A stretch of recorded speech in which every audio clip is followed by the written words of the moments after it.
Chapter 12:26. The classroom was still a little crowded. Even though Yang Yi moved a small stool for Tong Tong to sit between Xixi and Lu Xiaoyu, saving Xixi little butt, the atmosphere in the classroom was still a little stuffy. With so many parents squeezed together, they could not move. Yang Yi only felt a little more comfortable when they went to the physical education class outside the classroom. Today we have a football class. As soon as Mr. Lu Dashan finished speaking, the boys cheered. Of course, the reaction of the boys' parents was different. For example, Wang Leilei's father, Wang Hongwei, who had talked to Yang Yi when he first entered the school, felt that his son was a little too jumpy and would affect the class discipline. He anxiously waved his hand from left to right, like a police officer directing traffic. He motioned for Wang Leilei to be quiet and listened to the teacher carefully. However, Wang Leilei did not notice. He was happily looking up with his buzz cut and laughing. His father was so anxious that he stomped his feet. Little Momo stood with his father and held his mother's hand with his other hand. But he was much more serious than the other little boys. Because the little guy was wearing a cap to block the sun, he could only try his best to raise his little head. His mouth was slightly open as he stared at teacher Lu Dashan, who was talking about how to play football. He didn't know if he could understand, but he was fascinated. Then Mr. Lu Dashan improvised a fancy ball toss. That's right, it was not just a simple toss. He also played with the knee toss, the turn toss, and the back of his head. It seemed that Mr. Lu Dashan had some achievements in football in the past. No wonder he chose football as a lesson for the parents on the open day. Looking at the teacher bouncing the black and white football up and down in a very dynamic manner, not only did Cece and the other students exclaim in surprise, but the parents also applauded. Even little Momo's big round eyes widened as she watched. His little head nodded up and down along with the football. It was obvious that he was fascinated by the game. Of course, Mr. Lu Dashan could not be the only one showing off his skills. Next, the children were in groups of 2. Each group of children held a football and practiced the simplest passing and catching. Yang Yi and Murphy smiled as they watched Xixi and Lu Xiaoyu play football. The 2 girls were new to the game, and they were not good at it. Xixi kicked Lu Xiaoyu, but the ball was deflected to one side. Lu Xiaoyu picked it up with great difficulty and wanted to kick it back to Xi, but she missed. However, the 2 girls still had a lot of fun and were giggling. Even picking up the ball was fun. Little Rascal looked at his older sisters enviously. He felt that what his older sisters were playing was very interesting, but he couldn't join in because his father and mother were worried that if he ran into the crowd, he would be easily knocked down or hit by the ball. Little Rascal could only watch his older sisters play from afar. However, there were also exceptions. The children's passing and receiving of the ball was the same as Cece's. The direction of the kick was very erratic. After a few minutes, a ball was finally kicked over. It rolled on the artificial turf of the football field, and rolled in front of Yang Yi and Mo Fei.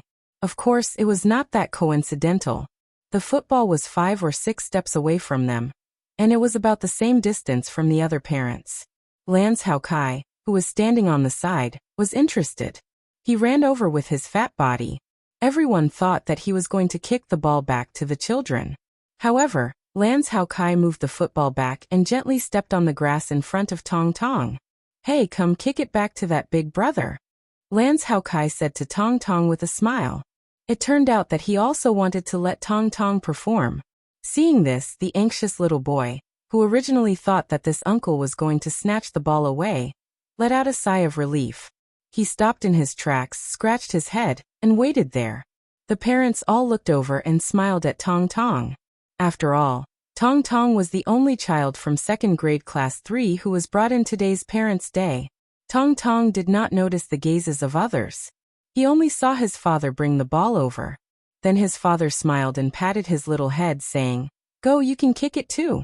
How could Tong Tong, who was already very interested, not be unwilling? He did not even feel shy or nervous. He laughed and ran over excitedly. However, Tong Tong did not kick. He just moved forward, hesitated for a moment, then bent down and picked up the football with his 2 little hands. "Use your feet, not your hands." Before Yang Yi and Lance Hao Kai could instruct him, the parents around them all roared with laughter. Some of them, like Wang Leilei's father, Wang Hongwei, shouted anxiously. That's right, using your hands to kick the ball. And it was a deliberate handball. That would get you a red card. Tong Tong picked up the ball and tried his best to throw it to the ground. Of course, he did not throw it very far before the ball stopped. After Lan Hao Kai waved his leg to demonstrate, Tong Tong finally understood. He ran over and kicked with his little leg. Of course, with Tong Tong's small body, it was still very difficult for him to kick the ball well. In the end, Tong Tong used his leg to knock the ball out, and it rolled a few steps away. Okay, that's good enough. Give the ball back to his big brother. Yang Yi walked over with a smile, and gently kicked the ball back to the little boy who was waiting a little anxiously. Then he reached out to pull little Swanee. Oh, ball. Tong Tong was not done playing. He immediately became anxious. He pulled his father's hand and wanted to chase after them. Don't disturb your sister's PE class. If you want to play football, Daddy will buy you a new one when we get home tonight. We can play football at home. You will always have a football to play with in the future. Okay? Yang Yi immediately squatted down and said gently to him. Tong Tong was still hesitating. At this time, a parent ran over and asked the teacher for an extra football and brought it over. Yang Yi, let your son play with it. You can bring it back to the teacher after class. The parent said with a smile. Yang Yi actually did not want to spoil Tong Tong. Today the little boy wanted to sit with his sister and play football. These were all bad behaviors that disrupted the class. If he allowed Tong Tong to do these things, it would give him the false impression that he could get away with it if he made a fuss. In the future, Tong Tong would not be easy to manage. However, the parent had already brought the ball over. Although he was trying to please them, he was still a parent in Shishi's class. It would be unreasonable to reject him. Moreover, Tong Tong had already seen it. If he did not give it to him, it would affect Shishi's class. Yang Yi did not want that to happen. Therefore, Yang Yi took the ball and thanked the parent with a smile before giving the ball to Tong Tong. I'll teach you a lesson when we get home. Does the little monkey still want to overturn the heavens? Yang Yi looked at the little guy who picked up the football again and smiled happily, and thought to himself. Chapter 12:27. Because today was an open day for parents, the school that usually provided a quiet environment for the children's lunch break was still a bit lively. However, the children still returned to the classroom to rest, while the parents did their own activities in the school, and waited for the performance to begin in the afternoon. Perhaps because there were fewer people around Yang Yi and Murphy, a female parent walked over hesitantly. She looked for a long time, and confirmed that Lan Hao Kai and Wu Jingjing didn't separate from Yang Yi's family. She didn't have to wait any longer, and walked to Yang Yi awkwardly. Yang Yi sensed her presence and turned to look at her in confusion. Yang Shi's father, Yang Shi's mother, hello. The female parent also felt that she was a bit rude and quickly introduced herself. I'm Jiang Chen's mother. I talked to you on the phone before. Jiang Chen's mother. In fact, when Yang Yi heard the voice, he also recognized it. He smiled and greeted the other party. Mo Fei also smiled at the other party, but she was not a wily old fox like Lan Zhou Kai, so her smile was a little stiff. Murphy didn't have a good impression of Jiang Chen's name. Last year, she heard from Shishi that this boy was very naughty and often bullied girls. Now that she saw Jiang Chen's mother, she naturally felt a bit emotional. Jiang Chen's mother came over to apologize to Yang Yi and Murphy on behalf of her son. After all, Jiang Chen and his desk mate teased Shishi and Lu Xiaoyu a while ago, causing Lu Xiaoyu's Teru Teru Bozu to break. Although Yang Yi didn't say anything, Li Ruolin still complained to her. I'm really sorry. I'll watch him more closely in the future and won't let him bully girls anymore. Jiang Chen's mother apologized and promised. Yang Yi smiled and patted the head of little rascal, who was looking at the adults with a confused expression, and said, Jiang Chen's mother, in fact, I also understand that boys are naughty when they are young. Today, didn't my youngest son ask for this and that, and almost made a scene in class? Tong Tong looked up in confusion when his father patted his head, but his father didn't seem to have any intention of paying attention to him. But sometimes, educating a child isn't just about controlling him. There's also teaching. You have to guide him and let him understand what's good and what's bad.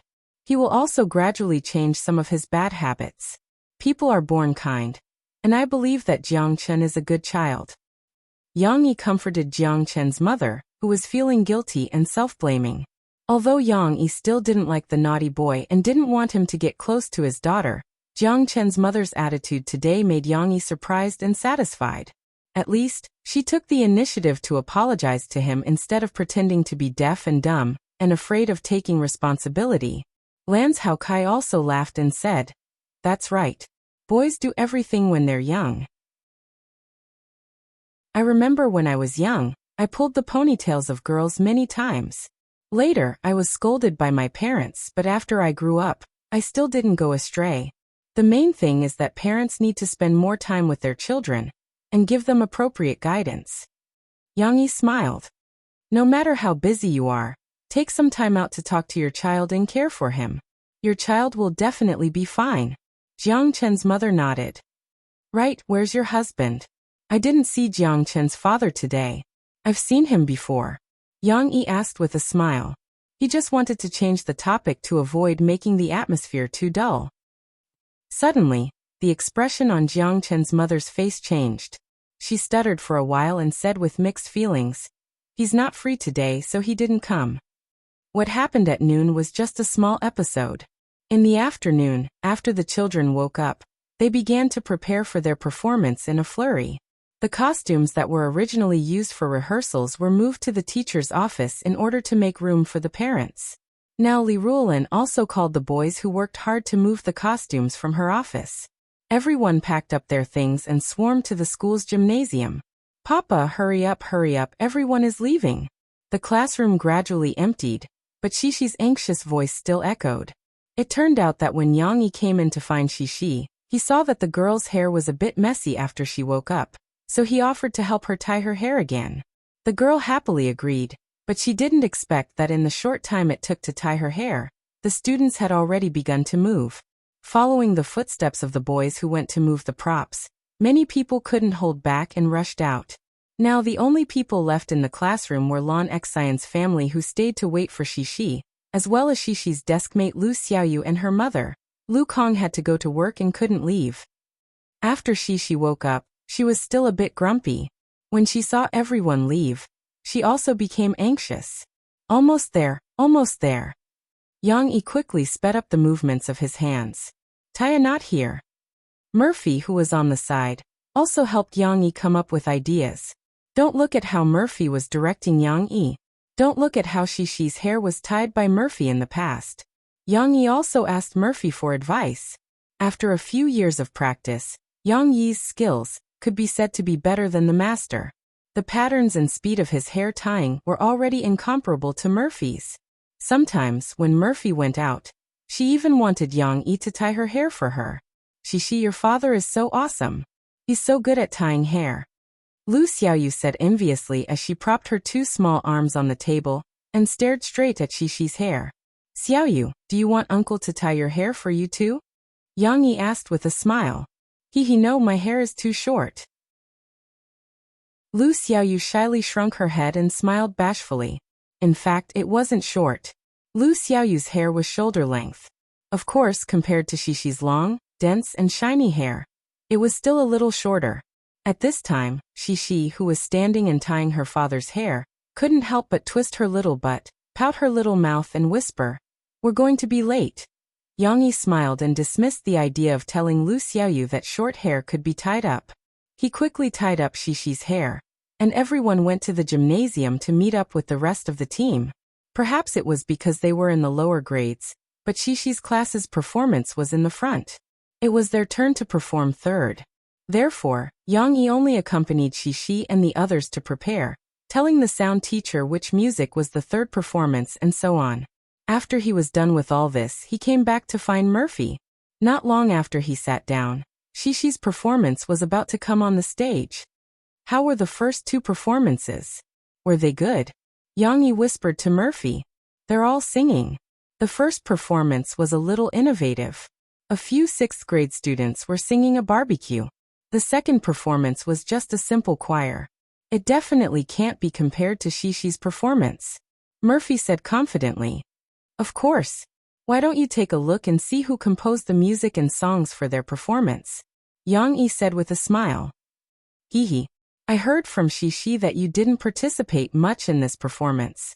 It was Teacher Li and the music teacher, who were busy rehearsing with the children. Murphy and Yang Yi bickered. Chapter 12:28. While Yang Yi and Mo Fei were talking about the show in a low voice, the announcer had already come up. After all, they were still elementary school children, so their announcers did not have that kind of natural feeling. They just recited the lines stiffly one after another. After some introductions about the snail, they said in unison, "Next, let's welcome all the students of the second grade, Class 3, to present the musical short drama The Story of the Snail." Beside Yang Yi, many parents clapped their hands excitedly. It was as if they couldn't wait for the whole stadium to know that it was their child's show. Murphy was also a little excited. Although she was a little reserved and didn't clap with all her might, she still smiled and clapped Tong Tong's 2 little chubby palms. She lowered her head and said to the little guy, "Sister is going on stage. It's Sister's show." After the announcer left, the children in costume came up one by one. The parents in the audience laughed because these second-grade children were too cute. They either dressed themselves up as grass or trees in the background. There were even 5 little boys who carried snail shells on their backs and dressed themselves up as snails. Wang Leilei's father, Wang Hongwei, had been watching from the side. Now he was excited. He pointed at one of the little boys in snail costume and said to the parents beside him, "There, look, the one who is acting as a snail is my son." Soon, the music started. The prelude was more cheerful, and Yang Yi had specifically asked Jin Yingming for advice. He added in some elements of blowing instruments, which made the prelude even more interesting. People couldn't help but want to twist and turn when they heard it. In fact, the snails on the stage had already started dancing. Although they weren't performing any particularly outstanding dance, they were just carrying snail shells, gently kicking their legs left, right, squatting down, crawling up, swinging their arms, and gently jumping. But the relatively neat dance of the 5 people was still very enjoyable to watch. Aya, these children are dancing as snails. They are so cute. Below the stage, there were already parents from other classes who couldn't help but laugh and praise. At this moment, the prelude ended, and a young, sweet and neat singing voice came from the side. "Amen, there's a grape tree in front of you. Anun, the green field has just sprouted. The snail carries its heavy shell and climbs up step by step." Looking in the direction of the sound, everyone noticed that under a mushroom on the left, there were a few girls singing loudly into a microphone. "I don't think I've heard this song before." Not many parents had such thoughts. Many people would not consider which song they had not heard before, or had not been published before.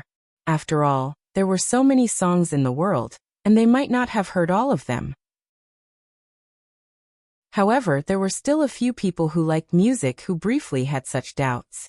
What they didn't know was that Yang Yi had come up with a new song for his daughter's praise. Moreover, he had mixed the song, The Snail and the Oriole, into The Snail, to make the storyline of the entire drama clearer. At this time, Yang Yi patted Tong Tong with a smile, and pointed to the big mushroom prop on the stage. "Look, Sister is singing there." "Sister?" Tong Tong looked over in confusion. After a while, he recognized her from afar. When he saw his sister performing on the stage, Tong Tong felt that his sister was amazing.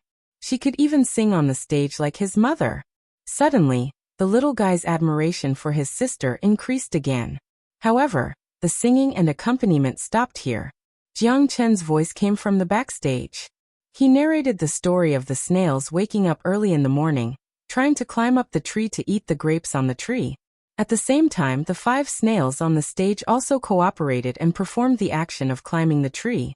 This short segment was not very exciting, but soon, the music started again. It was still Shishi leading the song. The little girl stood up from under the mushroom tree and sang in a sweet and clear voice. "I want to climb up step by step, and fly forward on the leaf at the highest point.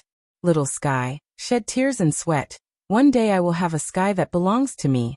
Murphy taught Shishi how to pronounce the words. Even now, she could still tell that the little girl's singing was not right.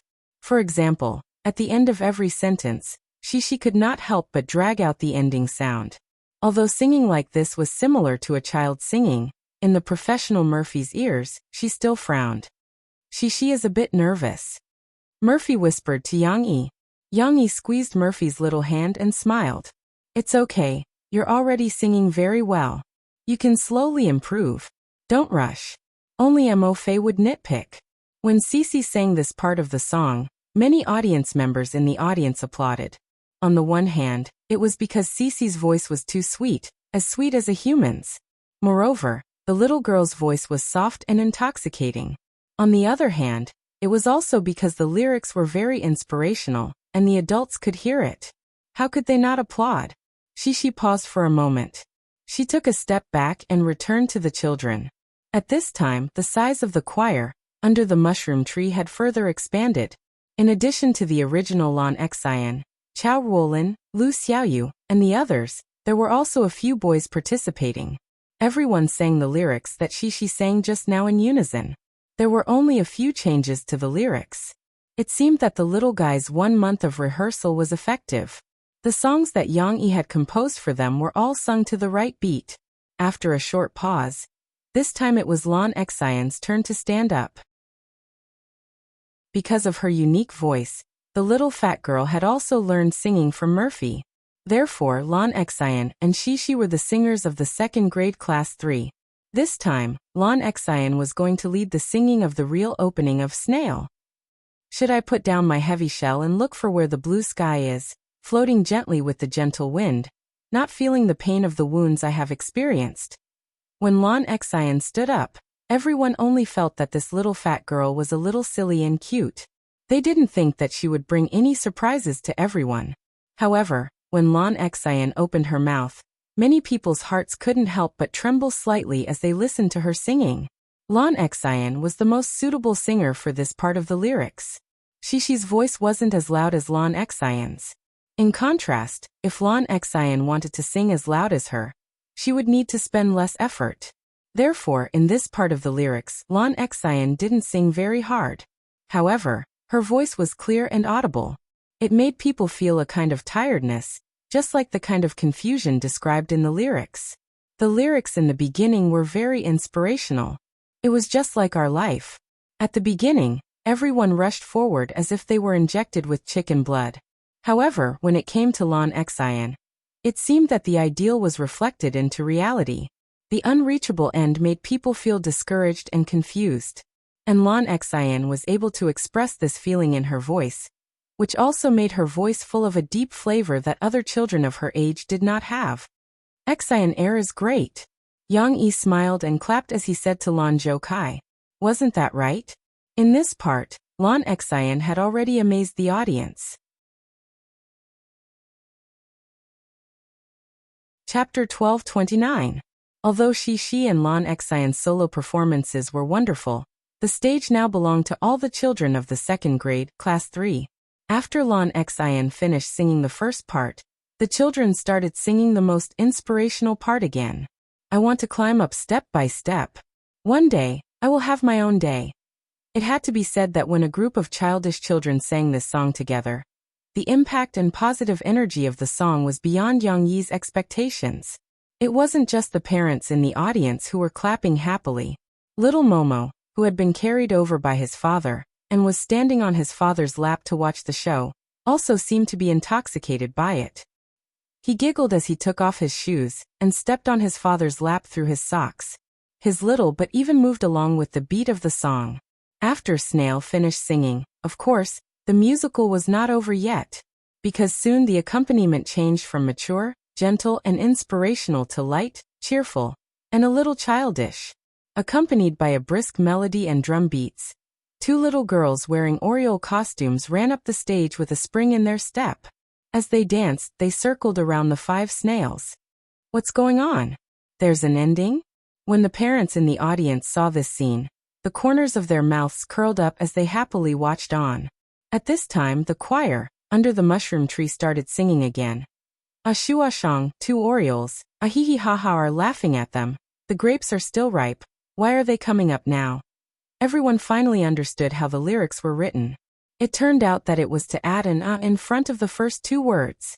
At first, many of the parents thought that the song was a dialect of some place. However, with the addition of the the lyrics were more colloquial and catchy. Needless to say, many children were listening below. They might not like the more profound snail, but they would definitely like the song, The Snail and the Oriole. In fact, as they listened, they were already familiar with the melody of the song. When the next section began, some of them even opened their small mouths and happily hummed along. Without stopping, the 2 orioles on the stage stopped, and the 5 snails began to do a slow crawl dance. The choir also sang for them. Ahwang, don't laugh, wait for me to climb it, it will be ripe. At this point, the storyline of the entire story was already very clear. Even the most obtuse parents had figured out the story that the musical was trying to express.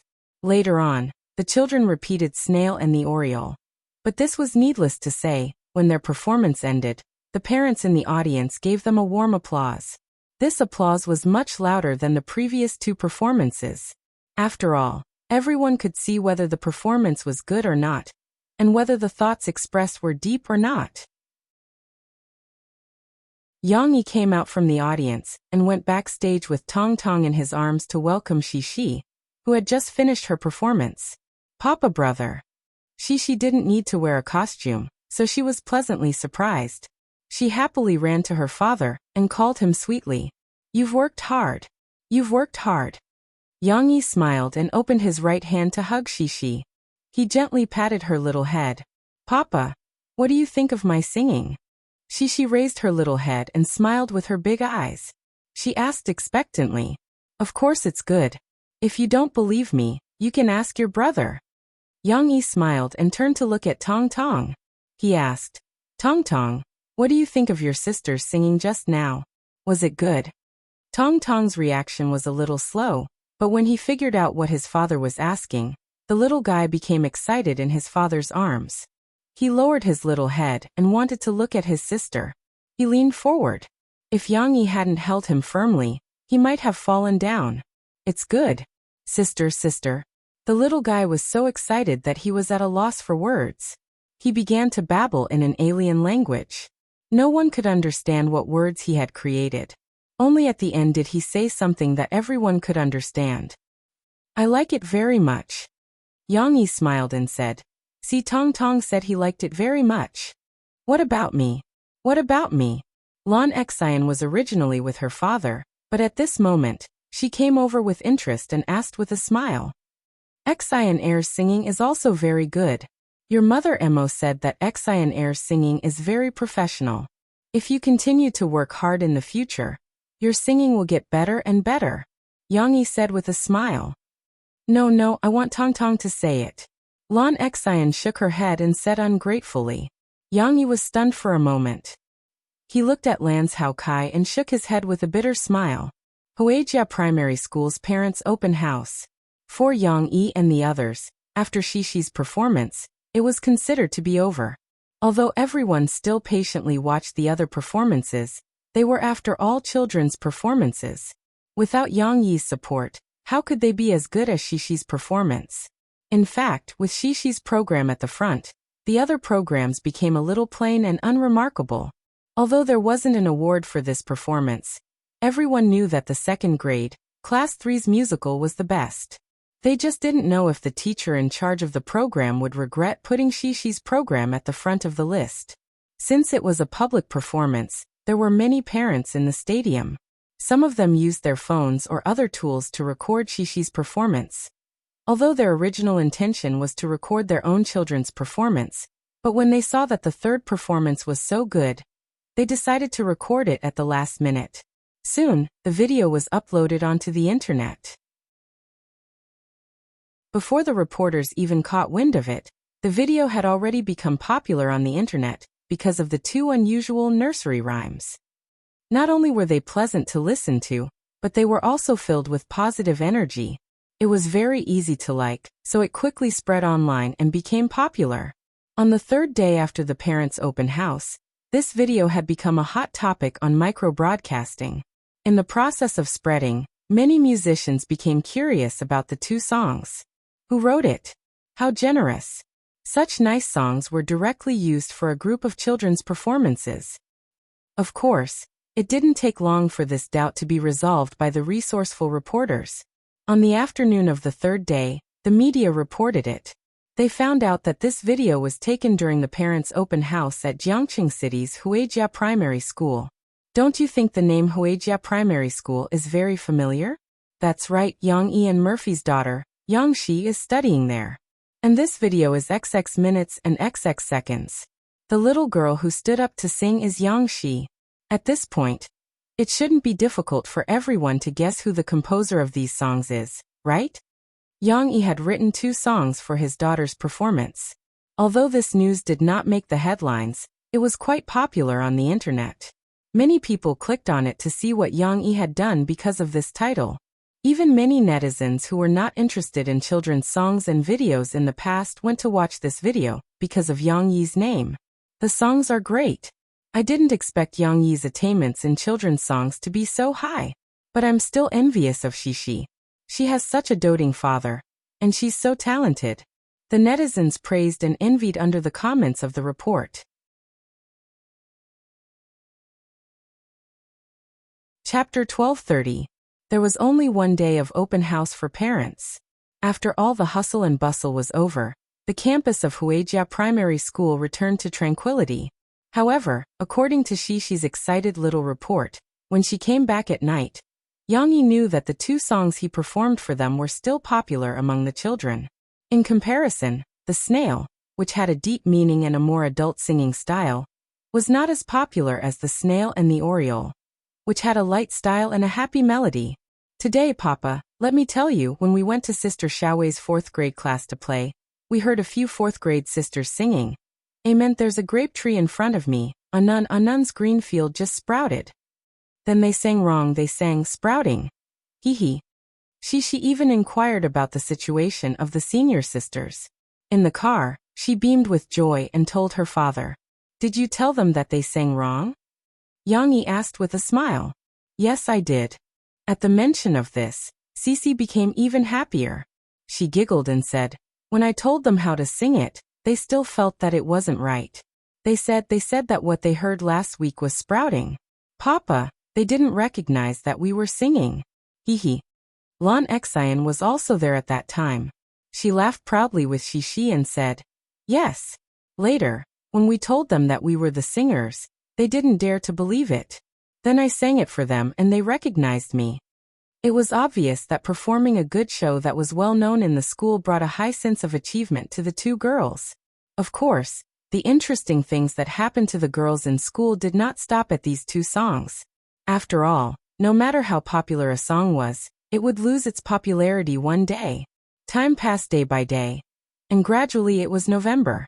As the Truman World had finished filming, Yang Yi needed to attend the wrap party and press conference, so Murphy was at home to take care of the children. However, in the morning, Murphy accidentally woke up late again. She hurriedly woke up Xixi, tidied up the little girl, who was still in a daze, and finally sent her to Lan Xian's house. Fortunately, Grandma Wu knew that Xixi had woken up late, so she packed breakfast for the little girl and let her eat it in the car. Xixi and Lan Xian took Lan Xian's chauffeur to go to school. They didn't set out late, and they arrived at school on time. But the problem left behind by Mo Fei in a hurry finally appeared during the class. As she woke up late, Murphy didn't have time to braid Xixi's hair. She just tied the little girl's hair into a ponytail, and the little girl's long bangs fell down like a brush. Usually, Xixi didn't feel that it was too much of a hindrance, and she just shook her head.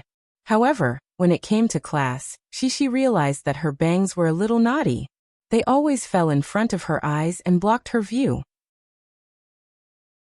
Even if Xixi lifted it up, it didn't take long for it to fall back down like a fallen leaf in autumn.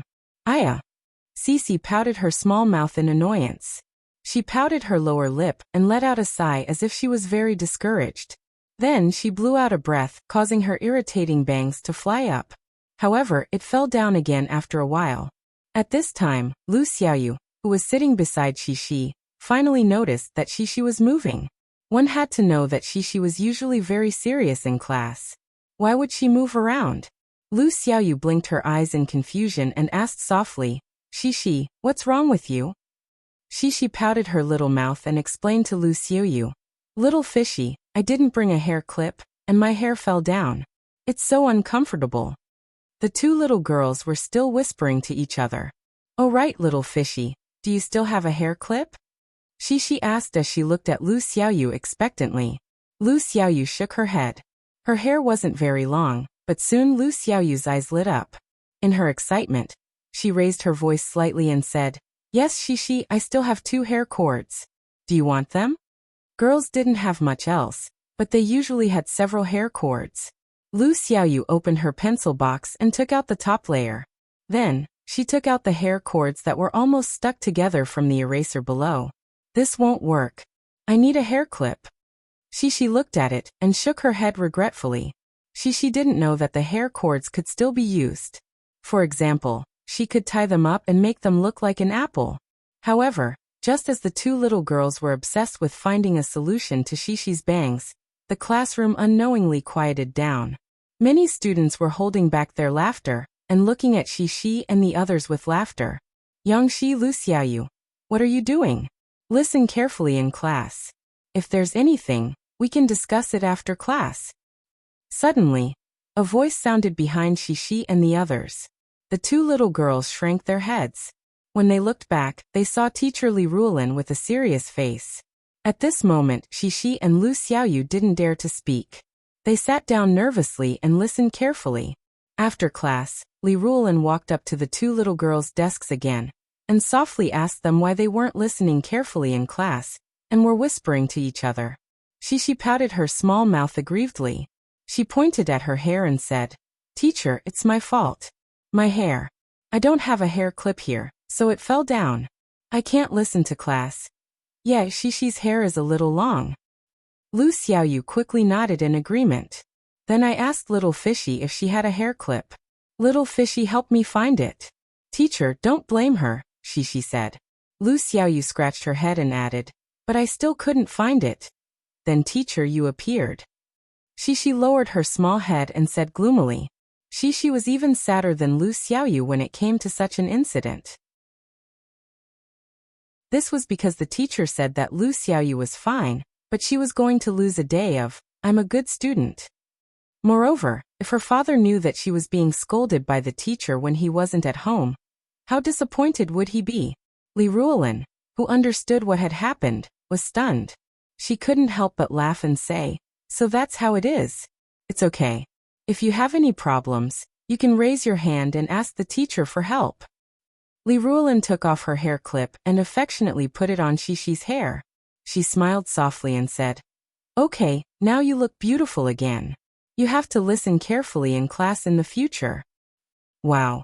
Lu Xiaoyu cried out enviously. She also wanted the teacher's hair clip. Cici was hugged by her teacher like this, and even put on her hair very gently. Her feelings of grievance instantly disappeared, and only endless gratitude was left. Thank you, teacher. The little girl touched the hair clip on her head, and touched her hair that was finally under control. She looked at the teacher shyly and smiled happily. However, Shishi noticed a problem and asked curiously, But teacher, what about your hair? Li Ruolin gave the hair clip to Shishi, so her bangs naturally fell down. She lifted it up and clipped it to her ear. She smiled and said, It's okay. I don't need the hair clip. Was this the end of the matter? Of course not. With Shishi's clever little brain, there was more to this matter.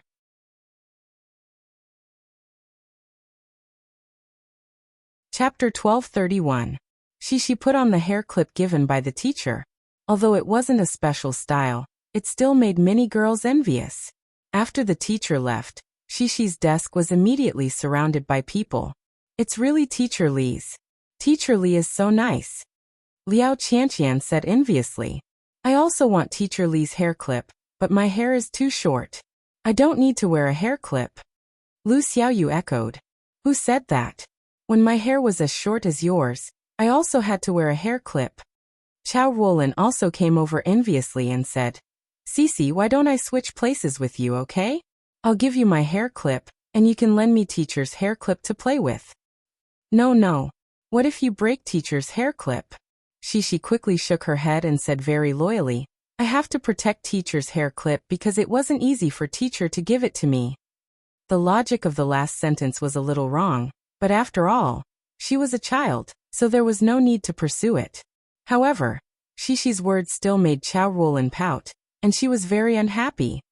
You can also not wear the hair clip. That way, teacher will lend you the hair clip. Lan Xian giggled and came up with a bad idea. However, at this time, whether it was Chao Ruolin or Shishi, the two girls disagreed and shouted, How can this be? This is a lie, you can't lie. Shishi and Chao Ruolin shouted almost at the same time. Lan Xian scratched her head innocently. At this time, a boy with short hair suddenly poked his head out of the circle of girls. Chun Yuxuan looked curiously at Shishi's hair and asked in a rough voice, Young Shi, if the teacher gave you the hair clip, what will the teacher use? That's right. What about the teacher? Shishi was also worried. After the second class, Li Ruolin was chatting and laughing with the other teachers in the office. Suddenly, Lu Xianxian slammed the table and stood up.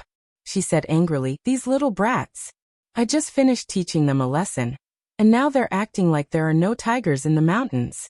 I could hear them arguing in the corridor from afar. They're just playing around during class. It doesn't matter. Li Ruolin smiled and tugged at her sleeve, trying to persuade her. It's not just playing around. In the entire building, Class 2's corridor is the loudest. I can even hear the shouts from here. No, I have to go and take a look.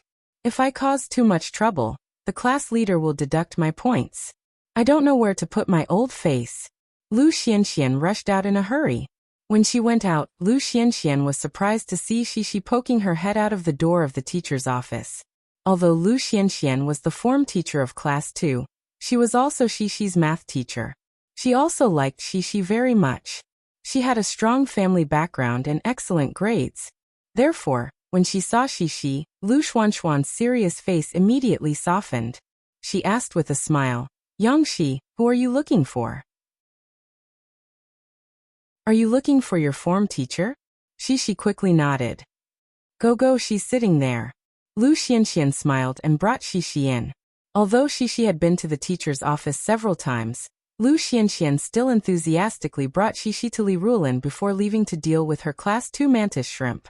Shishi saw teacher Li Ruolin and scratched her head in embarrassment. She smiled at Li Ruolin, and then took off the hair clip on her head. She held it in her two small hands and said obediently, Teacher, I'll return this hair clip to you. Li Ruolin saw her hair clip and habitually brushed her bangs. She asked in surprise, Yang Shi, don't you need it? How are you going to class without a hair clip? Shishi placed the hair clip on the teacher's desk and smiled proudly. Hee teacher, I have one too. Look. The little girl carefully took out a pen cap from her trouser pocket, as if she had taken out a treasure. Then she happily showed it to the teacher. This was all Shishi's plan. She wanted to leave some suspense and surprise for the teacher, so she specially wore the teacher's hair clip. Of course, she also received the teacher's surprise as she wished. She said that she had a hair clip, but she took out a pen cap? Who wouldn't be surprised? Li Ruolin asked with her mouth agape. This is your hair clip? Yes. Teacher, look. Shishi couldn't wait to demonstrate to Li Ruolin. The little girl gently pried open the buckle of the pen cap a little, then picked up her bangs and fastened them on her hair that had been tied up with a hair tie. A miracle appeared. The pen cap was firmly fastened on Shishi's hair and fixed on Shishi's naughty bangs. Of course, it was a little strange to use a pen cap as a hair clip, but Shishi's pen cap was originally a cartoon with pink and white patterns, so it looked special. You thought of this? Li Ruolin looked at her and didn't know whether to laugh or cry. Yes, Shishi happily said to the teacher. Teacher, let me tell you, I was thinking about what you would do without a hair clip. Then I saw my pen cap. I asked Little Fishy, and I said, Little Fishy, do you think I can use the pen cap as a hair clip?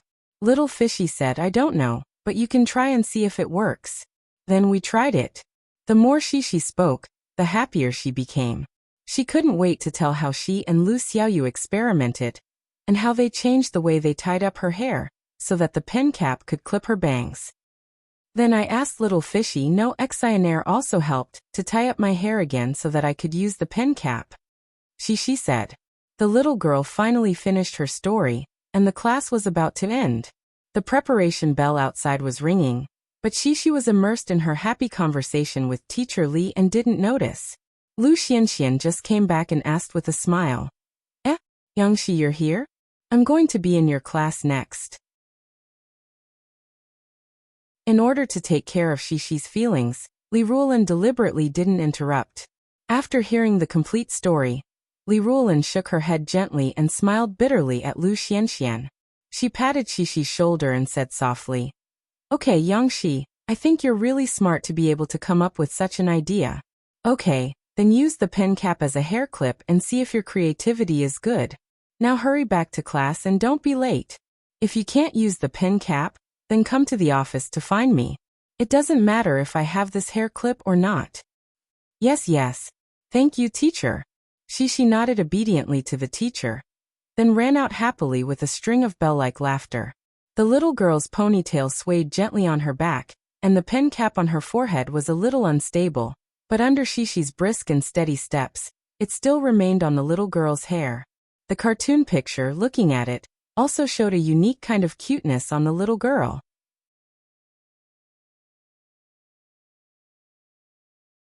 Chapter 1232. Murphy's new album was almost ready. However, because of this winter vacation, Yang Yi and Murphy promised Shishi that they would take her to Sweden for a trip to find Lu Weisha to ski and see the aurora. Therefore, in order not to let the promotional and chart itinerary affect the family's trip, Murphy postponed the release of the album to after the Spring Festival.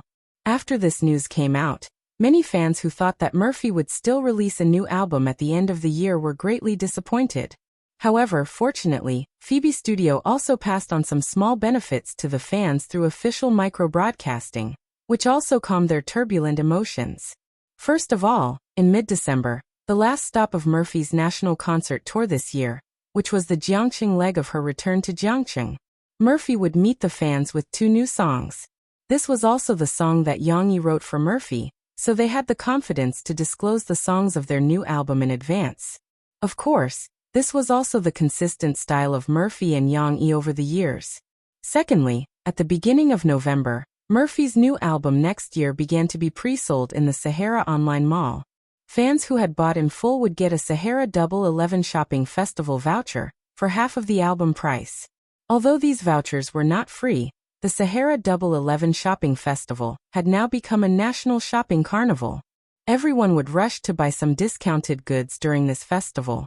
Therefore, it seemed that Murphy's new album was also equivalent to a 50% discount. Under such a discount, Murphy's album had not yet been released, but the pre-sale sales had reached an amazing level. Of course, this sales volume could not be counted in Murphy's album sales. Moreover, this hidden discount model had actually broken the traditional business rules of the record industry.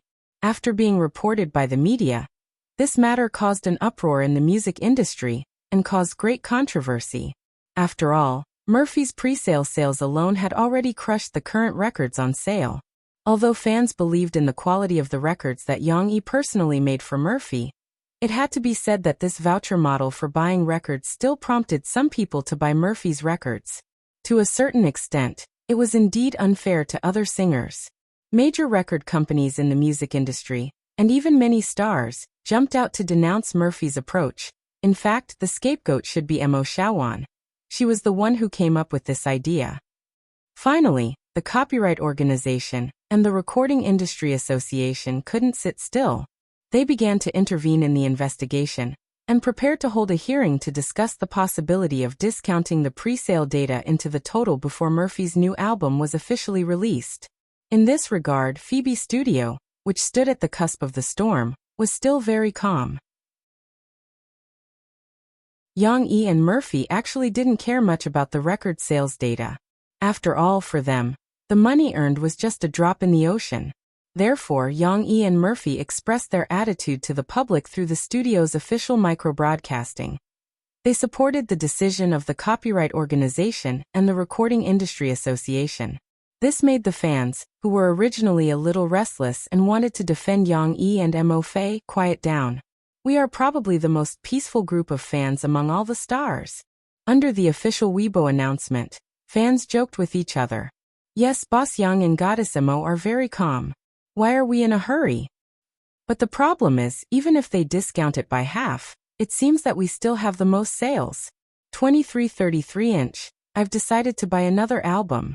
Anyway, there are still rebates and it's not expensive. It's just enough to make up a round number for Murphy's sales. Hee, the suggestion above is good.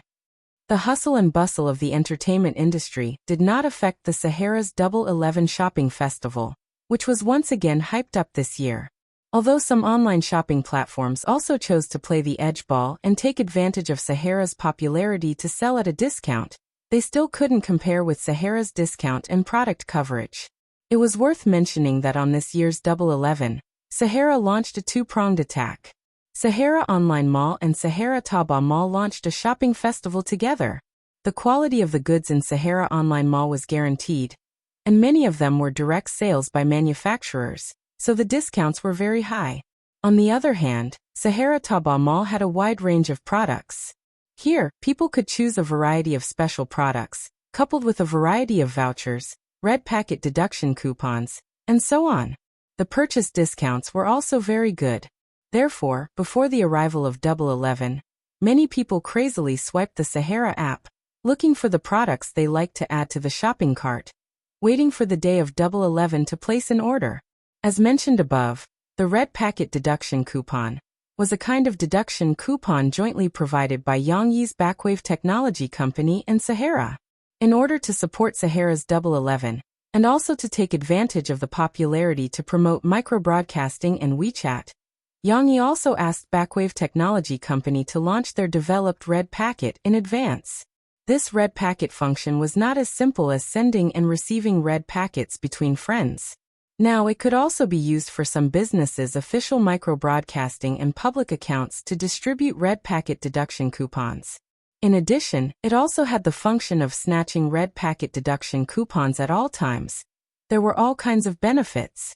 It was a joint effort between Yangyi's company and Sahara, but this really did bring benefits to many customers.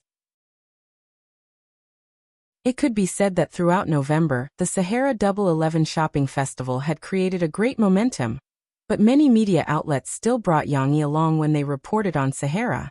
After all, the rise of Sahara's Taobao Mall also meant that the overall market value of the Sahara Group would soar. As a significant shareholder of Sahara, although Yangyi did not admit it, this was already a fact that everyone knew. Plus the strong performance of Backwave Technology Company, Yangyi's value had obviously reached a terrifying level. The media did a math problem in their analysis. They did not include Yangyi's income in the entertainment industry. They only analyzed Yangyi's Backwave Technology Company and some of his shares in Sahara. The shares of Backwave Technology Company are almost in the hands of Yangyi alone, and it is said that Yangyi's shares in Sahara are not low. If these two companies go public in 5 years, Yangyi will become one of the youngest 100 billion billionaires in China. Why one of them? After all, there were still rich second generations in this world, especially in this world's China. Without some historical twists and turns, many people had completed the accumulation of wealth decades ago, and there were many billionaires. Naturally, their children, who were born with a silver spoon in their mouths, became billionaires early. It was not strange that their children, who were born with a silver spoon, became billionaires early. Of course, Yangyi knew his own situation. Although he earned more in other aspects, the amusement park built for Shishi was a bottomless pit. Yangyi had been throwing money into it over the years, including the early land investment. The first phase had already invested billions. Moreover, although the first phase had been built, there were still several phases behind it. They were like birds waiting to be fed, waiting for Yangyi and Lanzhou Kai to raise funds to invest in the construction. In addition, there was also the plan to transform the training island. Currently, Lanzhou Kai was negotiating with the Jinling city government. They were prepared to persuade the city government to provide a certain amount of policy and financial support. This way, they would invest a portion of the money to build a bridge across the river. This way, tourists could drive directly to the training island to play, instead of having to take a boat or cable car to cross the river. Of course, the investment for this bridge, even with the government's financial support, was still a terrifying figure for Yang Yi and company. Although Yang Yi's net worth was repeatedly mentioned by the media, due to some interests, Yang Yi could not avoid being schemed against by others. In the second half of the year, Beijing television station's second season of China's The Voice once again took the top spot in the variety show ratings. As for Xiangnan television station and Xingyao television station's travel challenge, although they had carefully revised it, they still could not achieve their ambition of making a comeback. Finally, someone could no longer sit still. Some cameramen and stage managers who had previously jumped ship from Zhongxing's The Limit Challenge were called over. Someone had a paid secret conversation with them. However, let's not talk about this big news that was still brewing. First, there was a special situation with Xi.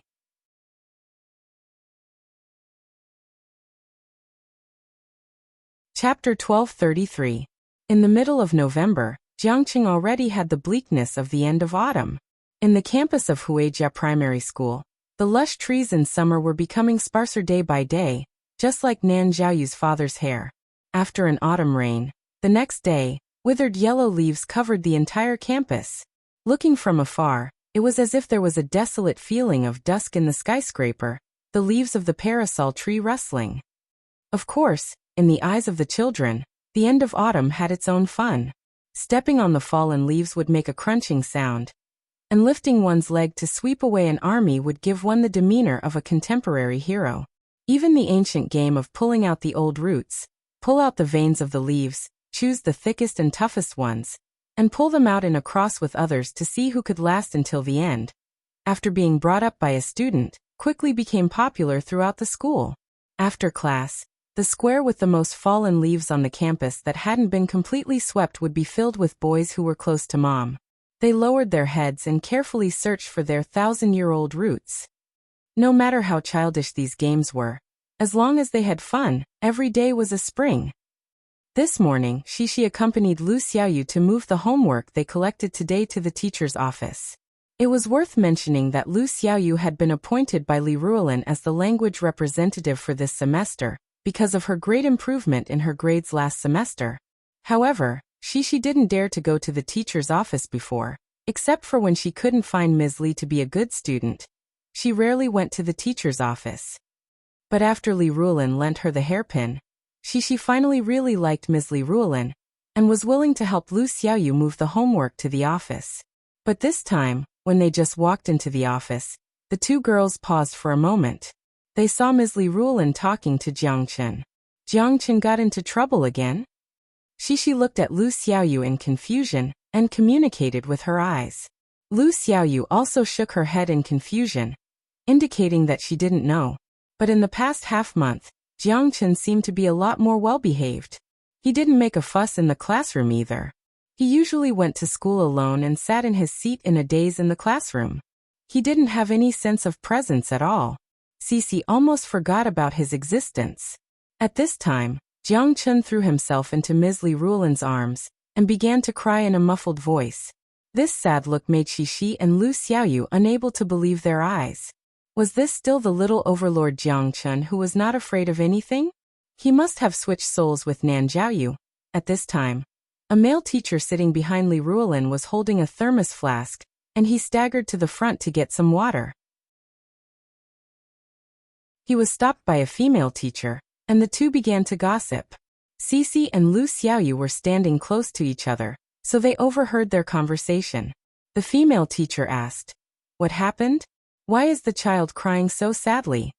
The male teacher said, "Something happened in the boy's family. He came to Ms. Li to talk, and then he began to cry." The female teacher said unhappily, "What's the matter? Why did you only say half a sentence?" Male teacher, "Sai, it's not good to spread this, but I'm telling you, don't tell anyone. The boy's father and mother argued for a few months, and they officially divorced yesterday." Divorce? Xi blinked and didn't understand the meaning of this word. Of course, the female teacher then excitedly gossiped, and gave Xi a more detailed explanation. Divorce? What's the reason? What other reason could there be? The man cheated. I heard before that he always said he was on a business trip, but in fact he kept a female university student and fell in love with her. After a few months, he still didn't change his mind, so his mother had to divorce him. Shishi's eyes were wide open as she looked at the teachers nervously. What about the child? That man must be irresponsible and ran away with the mistress. The female teacher guessed. That's not it. After all, she gave birth to a boy, and the boy's father still wants a son. The lawsuit took half a month. Fortunately, the child didn't disappoint. Not only did the judge give him to his mother, but he also argued that he wanted to be with his mother. Otherwise, his mother would really be sad. The male teacher sighed. The mistress and that man will die a horrible death. They broke other people's families. The female teacher said indignantly. However, she quickly sighed. But it's also a pity for the child. He can only live with his mother in the future. That man has a mistress and has another one. He probably won't care about the past anymore. Isn't that so? Oh right, how will the family property be divided? I don't know, but since it's all in court, it should be clear. Cece could no longer listen to the gossip that the teachers were gossiping about. The little girl's little face revealed a somewhat confused and fearful expression. Shishi. Lu Xiaoyu's voice brought her back from her daze.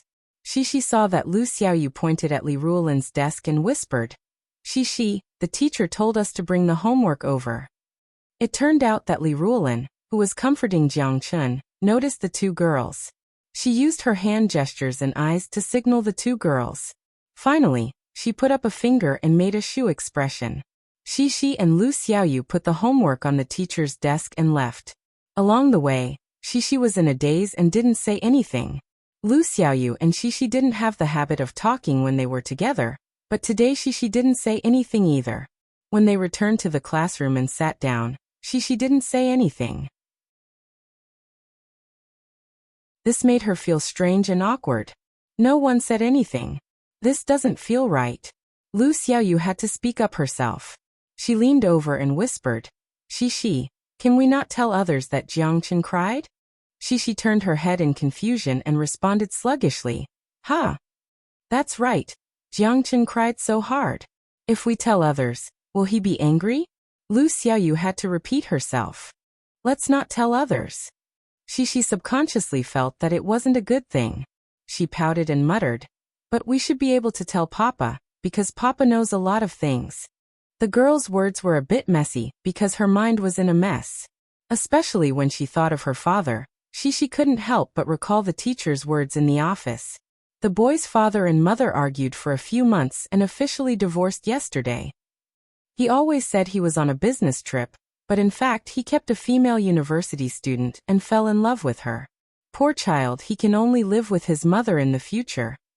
After all, she gave birth to a boy, and the boy's father still wants a son.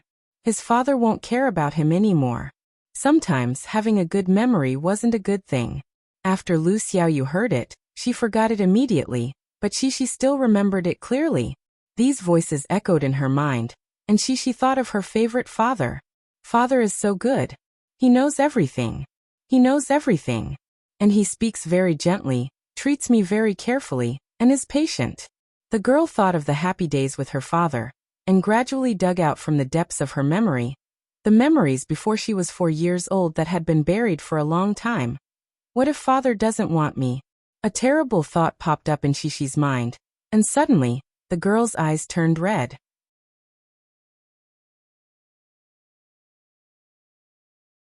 Chapter 1234. When Shishi came home in the evening, her father, who had come to pick them up, had already noticed her unusual behavior. Of course, Shishi didn't like to talk, so Yang Yi couldn't hear his daughter's chatter. Naturally, he could sense that something was wrong. Yang Yi first asked Shishi, but the little girl pouted and didn't want to say anything. Then Yang Yi looked at Lan Xian in confusion, and Lan Xian also scratched her head with a puzzled look. Obviously, Shishi didn't tell Lan Xian about her feelings. A little girl at this age would have a little bit of personal emotions. Yang Yi didn't ask any more questions. Instead, he sent the two little girls home. Then he called Cece, who had just returned home, and brought her to the living room. He sat down on the sofa and had a one-on-one talk with her. Murphy also noticed the abnormality. She frowned in confusion and made eye contact with Yang Yi. What's going on? Yang Yi shook his head gently and signaled her with his eyes to take Tong Tong to the side hall, in case Shishi refused to say what was on her mind. Of course, Yang Yi knew that Murphy would definitely run to the stairs to eavesdrop on them. Given her concern for Shishi, the noise from behind also confirmed his guess.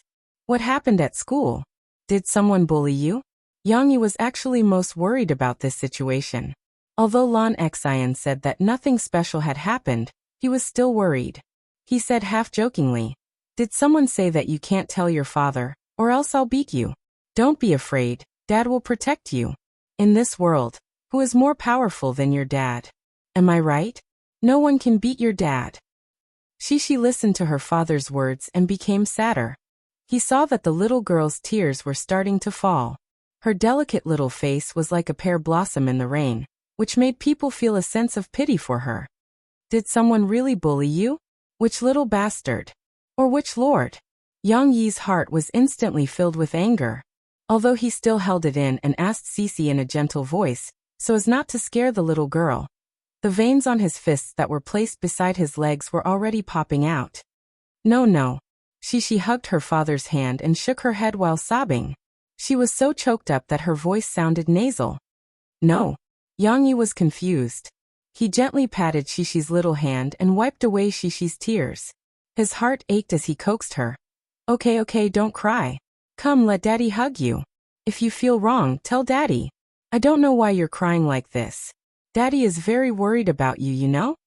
Shishi threw herself into her father's arms.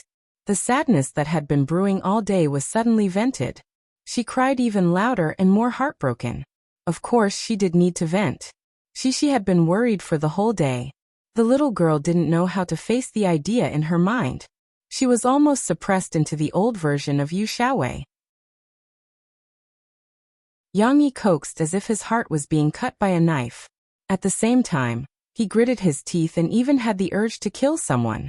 However, until now he still didn't know who provoked his baby girl.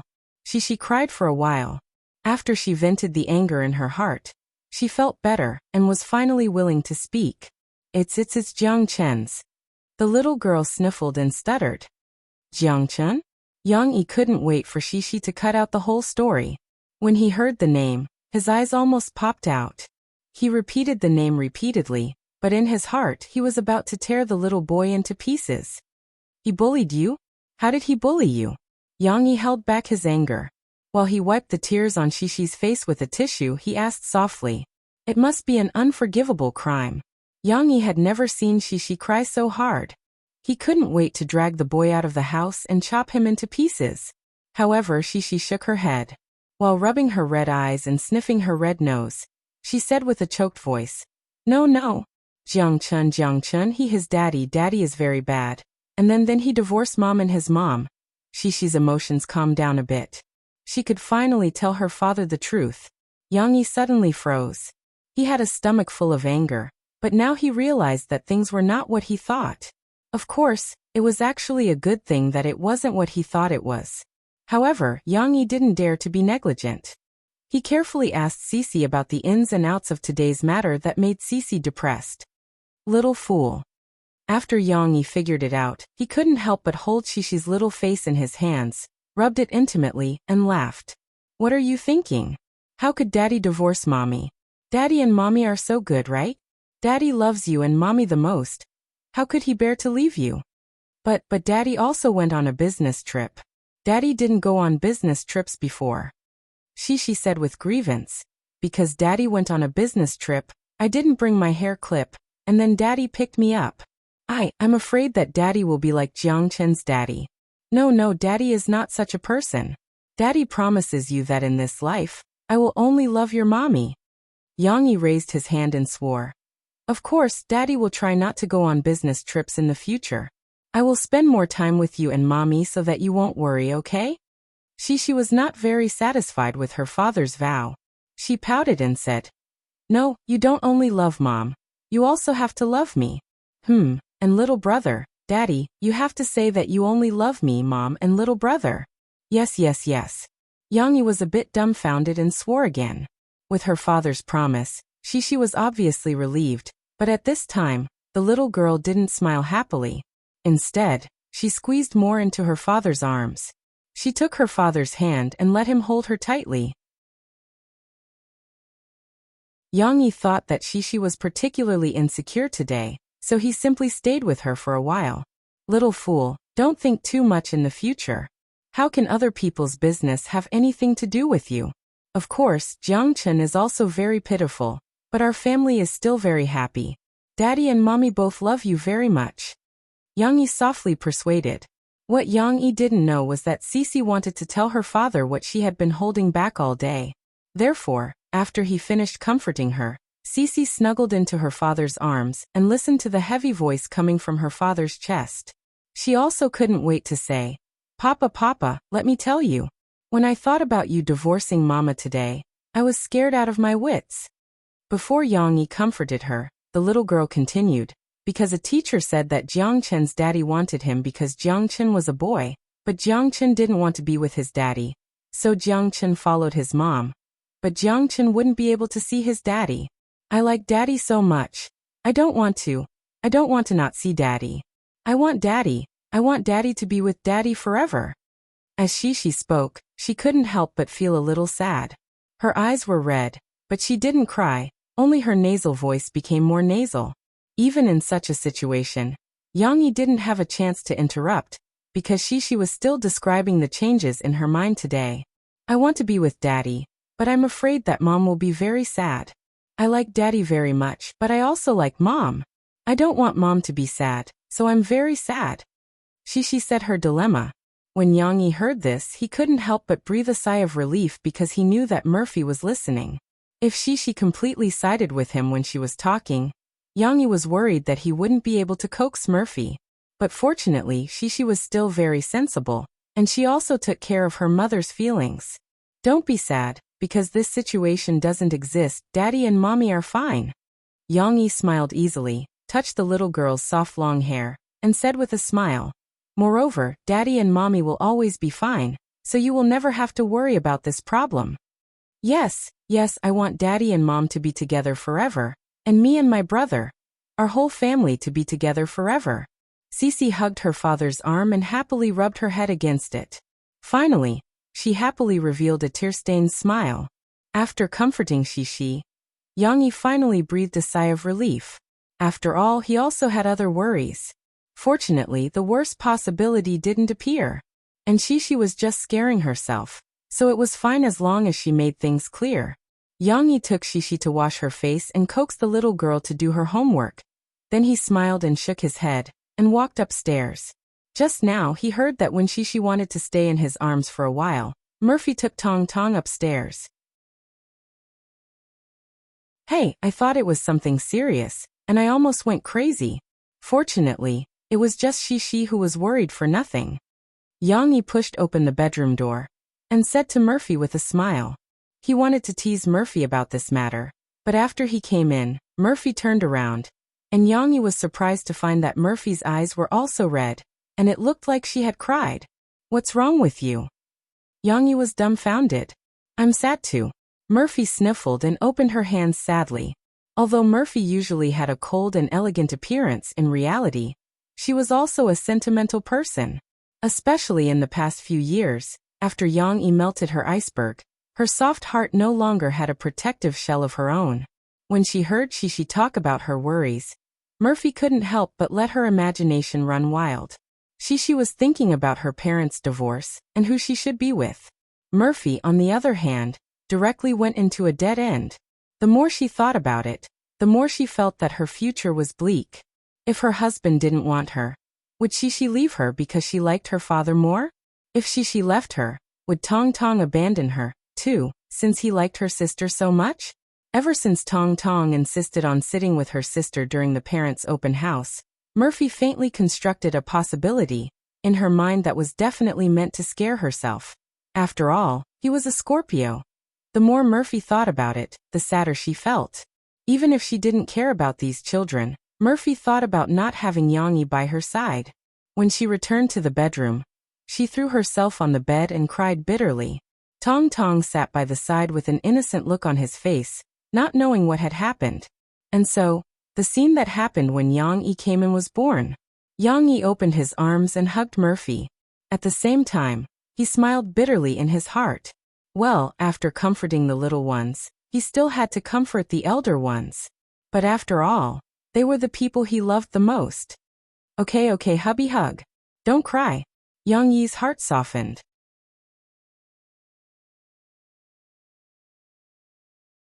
Chapter 1235. In order to make it up to Shishi, who was worried sick, Yang Yi made time for the weekend to take her to the largest bookstore in Jiangcheng. After all, it had been a long time since Yang Yi had accompanied her to go shopping. Moreover, Shishi had grown up a little, so it was time for her to read some meaningful books. She couldn't always read children's books. She was addicted to stories but lacked the influence of literature. Because the weather in Jiangcheng was very cold, Shishi couldn't go out in a pretty but thin dress like before. But it didn't matter. Even if she wore a sweater and long pants, the little girl's slender and thin body could still hold them up easily. Especially today, when she went to the bookstore with her parents, the little girl was in a good mood. She giggled and skipped in front of them. Her lively figure was so cute that it made people want to pinch her cheeks. Little Momo was infected by his sister's vigor. He struggled out of his mother's embrace, his little butt shaking as he happily ran towards his sister. As the little fellow ran, he anxiously shouted, "Wait for me, sister, wait for me." It wasn't until he stuffed his little hand into his sister's hand that he felt relieved and giggled. "But if I hold your hand, how can I find books to read?" Cece's big eyes curved into crescents as she said to little Momo. Oh, that's right, that's right. Tong Tong was faced with a difficult problem. After thinking for a while, he still couldn't think of an answer. He frowned and pouted, not knowing how to answer. But he didn't want to let go of his sister's hand. Of course, this problem was solved when his parents came up. With his parents by his side, Tong Tong was very safe. When his sister was flipping through some of the children's books on the bookshelf, the little fellow had been curiously looking left and right. There were still many children around, but they were all older than him. Moreover, most of them were big brothers. He didn't even see a girl as beautiful as his sister. Interestingly, those big brothers and sisters were sitting on the ground reading. When he looked over, they looked over cautiously, as if they were afraid that he would scold them. Isn't it dirty? A thought that didn't belong to him sprouted in Tong Tong's mind. Although the other children were older than him, they were still children. When Tong Tong came to the dwarf kingdom, he inexplicably grinned and giggled. However, after seeing all these new things around him, little Momo looked at his sister curiously. With his small stature, he could only press his hands on the bookshelf and tilt his head up to look at his sister from below. This was a new way of playing. Tong Tong found his own happiness. The little boy walked along the bookshelf and squeezed to his sister's side. This way, he could peek at his sister's focused expression through the corners of the books. Hee hee. Tong Tong laughed contentedly, and even used his little but to nudge his sister. However, she only felt that she was nudged. The little girl was immersed in the story and didn't have any reaction. Murphy, on the other hand, was absent-mindedly flipping through the children's books. From time to time, she would glance at Tong Tong to prevent him from running away to play. When she saw this scene, she laughed and rubbed Tong Tong's little head. Yang Yi, who had disappeared for a while, reappeared. He had gone to look for books for Shishi. He always felt that Shishi should read more in-depth books, so he specially went to look around the other areas. Now he came back with a stack of books. Shishi, come and take a look at these books. Do you like them? Yang Yi smiled and said to Shishi as he placed the books he found on the bookshelf. What books? Shishi reluctantly moved her gaze away from the children's books in her hands and curiously looked at the books her father brought over. This is a children's encyclopedia. Yang Yi smiled and picked up a thick tome. He said to Shishi, its content is all-encompassing. Look, it talks about nature, such as how a mother lion moved with her baby. It also talks about art such as the piano, guitar, or violin that we learned, how these instruments were born, and some historical stories. In any case, you can find the answers to many questions that you have thought of before or new things that you have not come into contact with. Wow, really? Shishi's interest was piqued. After she exclaimed in surprise, She put down the children's books in her hands and picked up the new books her father recommended to her. Then the little girl cried out in joy. Wow, they're all colorful. So many beautiful photos. Papa, I saw the lion mom biting the little lion. Yang Yi smiled and nodded at the little girl who raised her head in surprise. He waited until she flipped through a few pages and gradually became fascinated by the books. Then he began to introduce the second book. Shishi, this book is also good. The largest bookstore in Jiangqing was very large, and the atmosphere of reading was very strong. Although Yang Yi only brought Shishi to buy books, in the process of constantly flipping through the books and looking for books, they were influenced by the other children and adults who loved books in the bookstore. Even little Momo ended up flipping through a picture book that her sister had put back with great interest. This children's book was suitable for children above the age of 6 because it had a lot of words. However, even though little Momo couldn't understand it, he still pouted slightly. Like a leader reviewing a document, he hastily reviewed the illustration on the cover. Then he imitated his sister and flipped to the next page to continue reading. In the end, when Yang Yi pushed a pile of books in his trolley to the front desk to buy them, Tong Tong ran over with a children's book in his little hands and handed it to his father. You want to buy books too? Yang Yi asked him, amused. Little rascal nodded solemnly. Of course he wanted to buy books. Otherwise, why would he hand it to his father? Tong Tong, who used to shop with his father and sister, knew that he could not be reserved when he wanted something. If he liked a toy, he must give it to his father to buy it so that he could bring it home. Can you understand it? Murphy could not help but ask with a smile. Yes. Tong Tong did not answer the question, but he felt that his answer was correct. He even nodded his little head vigorously. Since Tong Tong wanted to buy books, Yang Yi did not treat him differently. He put the books in the trolley and paid the bill. However, when they left the bookstore, Shishi unexpectedly found a few claw machines at the exit hall. Shishi had seen these machines in the cinema in the university town before. She knew what they were, but she was in a hurry to watch the movie, so she did not play with them. Papa, let's go take a look. Shishi happily pulled her father's hand. After saying that, the little girl ran over. The little girl, who was wearing winter clothes, ran as light as a deer because of her long legs.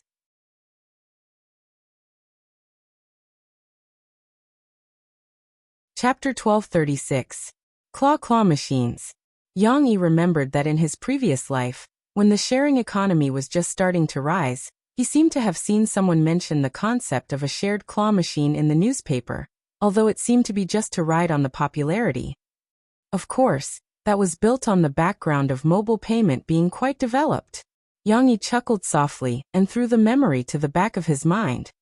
He walked behind Shishi and saw that the little girl was curiously looking at a couple who were claw machines. Of course, she was looking at how someone was using a small joystick to move the claw machine. Do you want to play? Yang Yi smiled as he rubbed Shishi's little head and asked. The dolls in the claw machine were not good looking, and the workmanship was not as good as the ones made by Yang Yi's own toy factory. After all, copyright was very strict in this world, and the manufacturers also had to consider the cost. They could only choose dolls with lower copyright fees, which were often not sold well in the market. Naturally, the dolls in the claw machine were very ordinary, and only one or two of them were good-looking. They were used as bait to attract customers. However, the plushies only accounted for less than half of the fun. Wasn't the process of picking the plushies, and the sense of accomplishment that came with it the most important part? Shishi was eagerly looking at other people playing. When she heard her father's question, she naturally turned around happily and nodded vigorously at him. Tong Tong was short, and did not know what was going on. He stood beside his mother in boredom, and let his mother hold his hand. He looked left and right. There were still many new things in this world that he had not seen before. Come, each of you have a basket of coins. You can put them here and have a competition.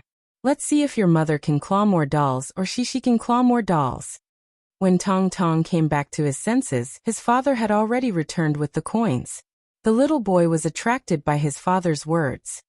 He looked up curiously and saw his mother clapping her hands happily. With a pleasant laughter, he went to the front of a machine. What are my sister and mother playing? Tong Tong did not realize that she had been abandoned by her mother. Fortunately, after her father settled them down, he squatted down to carry Tong Tong and stood beside her sister's machine. Shishi, your little brother is also here to cheer for you. Yang Yi laughed as he shook Tong Tong's little fist. Nonsense, mommy clearly supports mom. Murphy grumbled from the side. Of course. She was focused on figuring out how to use the claw machine. After all, she hadn't played with it in a long time, so she didn't have the time to raise her head. Cece, on the other hand, received her father's guidance. Cece, put this game coin into this hole. Put 3 coins in. Then, when this indicator light turns on, you can use this joystick to control the clamp. In order to play with this claw machine well, Shishi tensed up her little face a little nervously. She listened attentively to her father's words, her big eyes following her father's fingers around. Haha, Shishi, my clamp can move now. Come and see. Murphy suddenly smiled proudly at the side. Although Murphy's words were a little boastful, she still successfully attracted Shishi's attention. The little girl hurriedly went to her father's side and leaned over to her mother's side, watching in amazement. Look, when I move this joystick, the clamp can move. Right, forward, back. With her daughter watching and her son looking back, Murphy became even more enthusiastic as she demonstrated with a smile of exultation. It's true. Shishi was very supportive as she exclaimed in amazement. At this time, Tong Tong's ignorant little face finally changed a little. He looked at the claw machine in amazement. Tong Tong felt that her mother was actually able to control it. It was super awesome. It was just like those amazing robots on TV. Yang Yi held back his laughter as he watched Murphy's performance. Finally, he couldn't help but remind her. Stop fiddling with the claw. Hurry up and aim at the doll. Its time is almost up. Murphy's reaction was a little slow. She only came back to her senses after Yang Yi spoke for a while. Oh no, she screamed as she fiddled with the joystick. However, at this time, the claw stopped by itself. Then it fell. When Murphy forgot to hit the red button, it finally fell between the gaps of several dolls. When it got up, it didn't clamp anything. Aya. Murphy sighed regretfully. Yang Yi took the opportunity to wink at Shishi. See, this is a negative example. When you clamp the doll later, don't forget to look at the time. Yang Laoi, no Yang Laotai, you're mocking me again. Murphy pouted and said angrily. Go teach Shishi. Murphy, even if I don't need your help. I must clamp the doll myself, and then defeat Shishi. Perhaps feeling a little embarrassed, Murphy pushed Yang Yi and Shishi back. She decided to work hard behind closed doors and clamp a doll to prove herself. Yang Yi held Tong Tong in one hand and pointed at the ground with the other hand, teaching Shishi how to clamp the doll. Yes, insert the coin. It's starting. Move this joystick and move it to the doll you want to clamp. Aya, it's not right. Yang Yi gently encouraged Shishi because she had made the same mistake. It's okay. Let's keep up the good work. We still have so many game coins. What are you afraid of? Not only that, but Yang Yi also patiently guided Shishi. After Shishi made 3 mistakes in a row, Yang Yi asked, which doll do you want to clamp? Is it this one? The pretty one? In fact, it was easy to guess because Shishi was very focused and persistent. She placed several clamps around the doll. Cece stood on her tiptoes and wanted to use her head to push against her father's hand. She followed the direction of her father's finger and nodded. Her pink little mouth pouted as she said, Yes, this is the most beautiful one among them. It's not easy to clamp this one because it was pressed on one side by the doll you turned over just now. Yang Yi smiled and said, Let's change it to the one inside, okay? They're all the same dolls. The one inside might be easier to clamp. Shishi suddenly understood and nodded gently. She continued to insert the game coins and Shishi carefully moved the joystick. Yang Yi looked down from above and waved his left hand. He instructed. To the right, use more force. It's still far away. Go forward. Don't go forward, push the joystick forward. Oh, right. Go left and down, adjust it gently, and it'll be right. It had to be said that Yang Yi had good eyesight. When the clamp fell, Shishi looked at it expectantly. The clamp finally fell on the doll like a big hand. Wow. I clamped it. I clamped it. Shishi was so excited that she took small steps and clapped her hands. Tong Tong had been watching attentively. He was attracted by the moving clamp and had been addicted to it. He only came back to his senses when he heard his sister scream. Not yet, not yet, Yang Yi said quickly. Did you forget your mother's lesson? Hurry up and press this red button. Ouch. Before Yang Yi could finish his sentence, he felt an arrow on his waist. He turned around and saw Murphy, who had come over to watch, pinching his waist. She pouted and stared at him angrily. She only remembered when her father reminded her. She hurriedly clapped her hands. He picked up the soft toy with the clamp and swayed it towards the entrance of the cave. But just as everyone held their breaths and stared at it, it swayed a little and suddenly loosened, causing the soft toy to slide down. Hey! Cece cried out in panic. Soon, she unwillingly twisted her little butt, and her little face revealed a distressed expression. Why is it so difficult? It's okay, continue. Try a few more times, and you might be able to clamp it. Yang Yi ignored the soft hand on his waist, and quickly comforted the disappointed girl. This time it will definitely work. She cheered herself up. Perhaps it was the excitement of clamping the doll that gave her motivation. The little girl hummed energetically and threw in the game coins. At this time, Yang Yi's back was pulled. He took the time to look back and saw Murphy's sad eyes. What's wrong? Yang Yi asked, amused. Murphy pitifully shook the few remaining game coins in her basket. She didn't want her daughter to hear, so she mouthed to Yang Yi, "Honey, help me." In order to successfully ask for help, she even looked left and right. When she saw that no one was looking, she secretly used her hand to draw a seductive arc behind her buttocks. Her beautiful eyes charmingly blinked at Yang Yi. Of course, she still felt a little embarrassed and her face flushed red. If she didn't use some unconventional means, she would lose.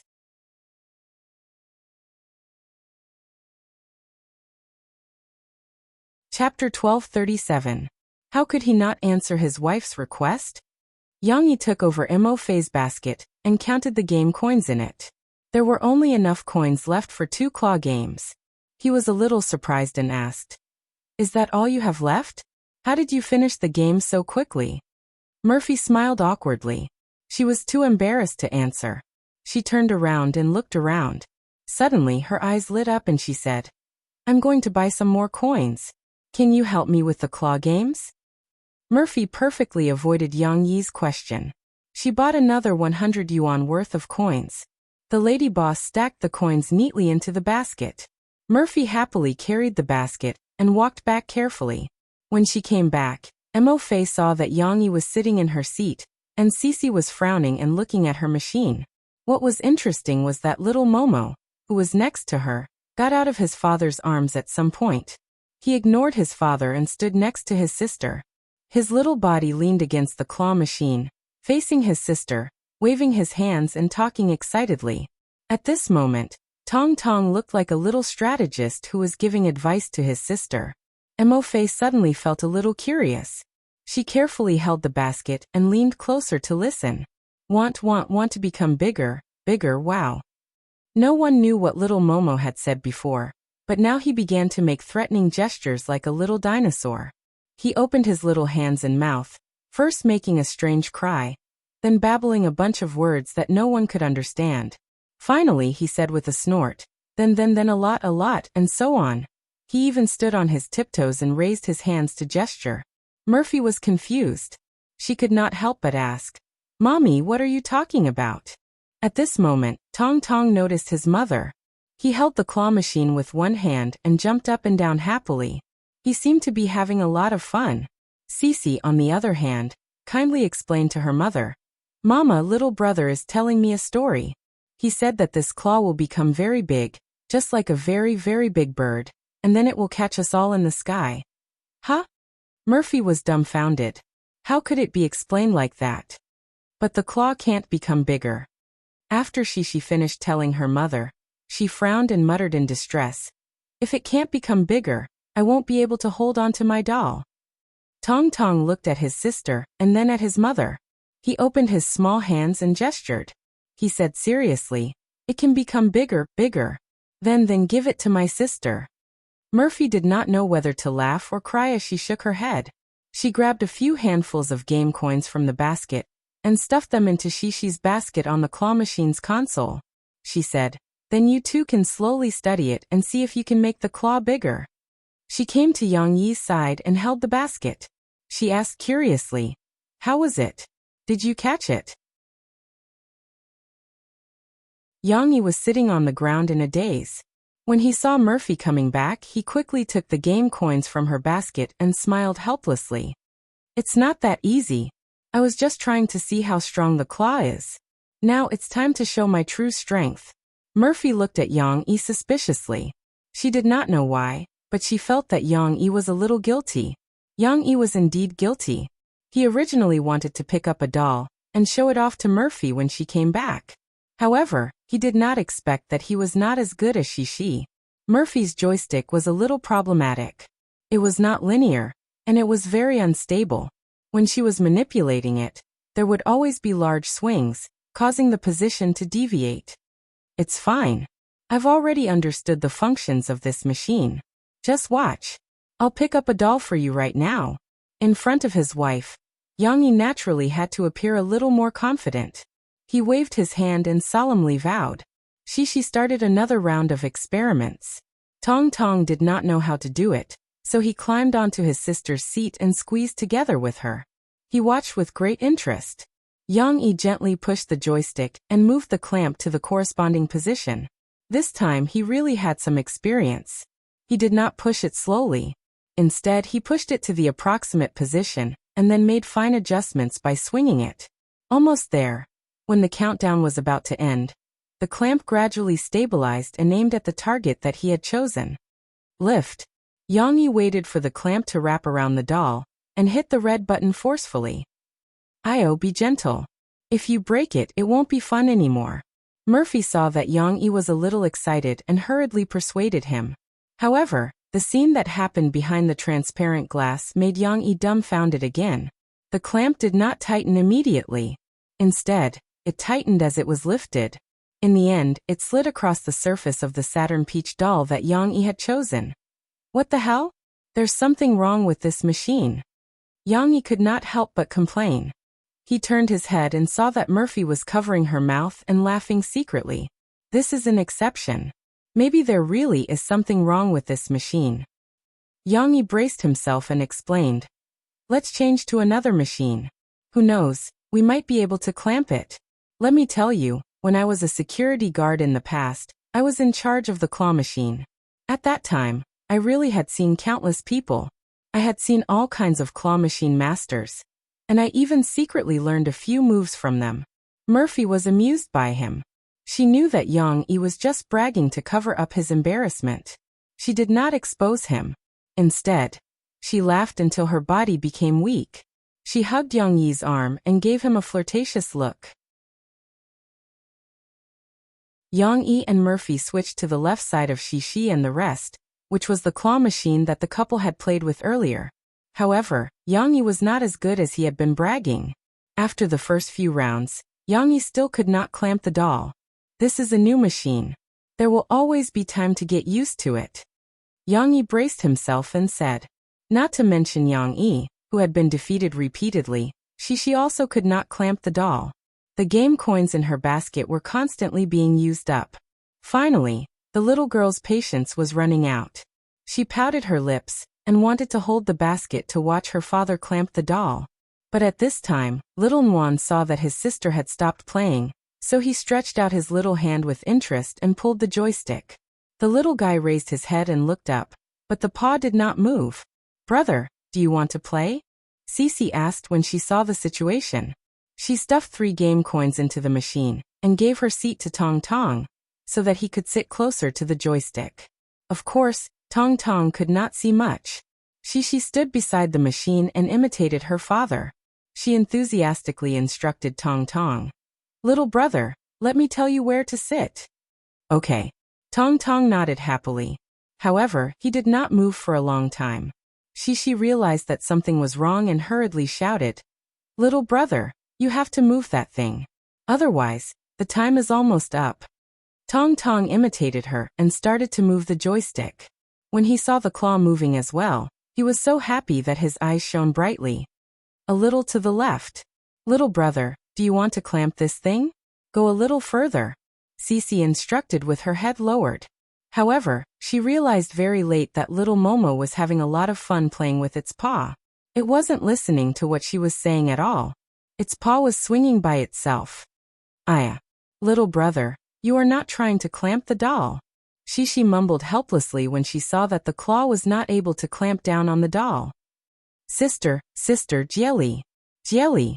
Little Momo didn't pay attention to his sister's complaints.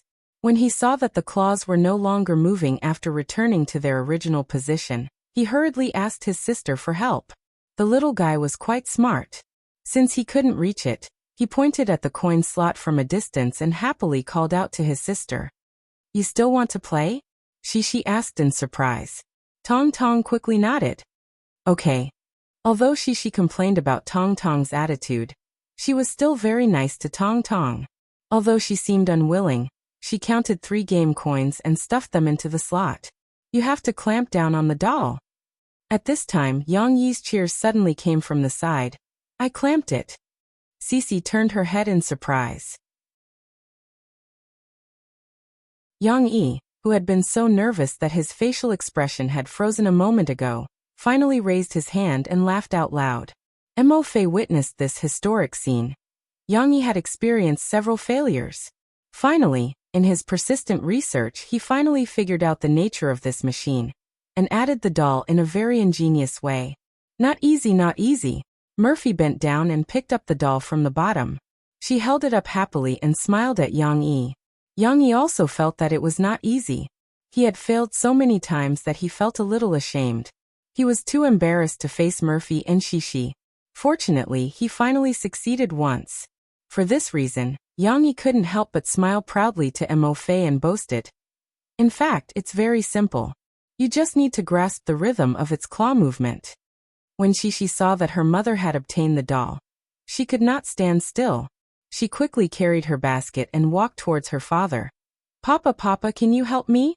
Behind her, Tong Tong was still playing with the joystick. He looked at the claw that could change shape and was very happy.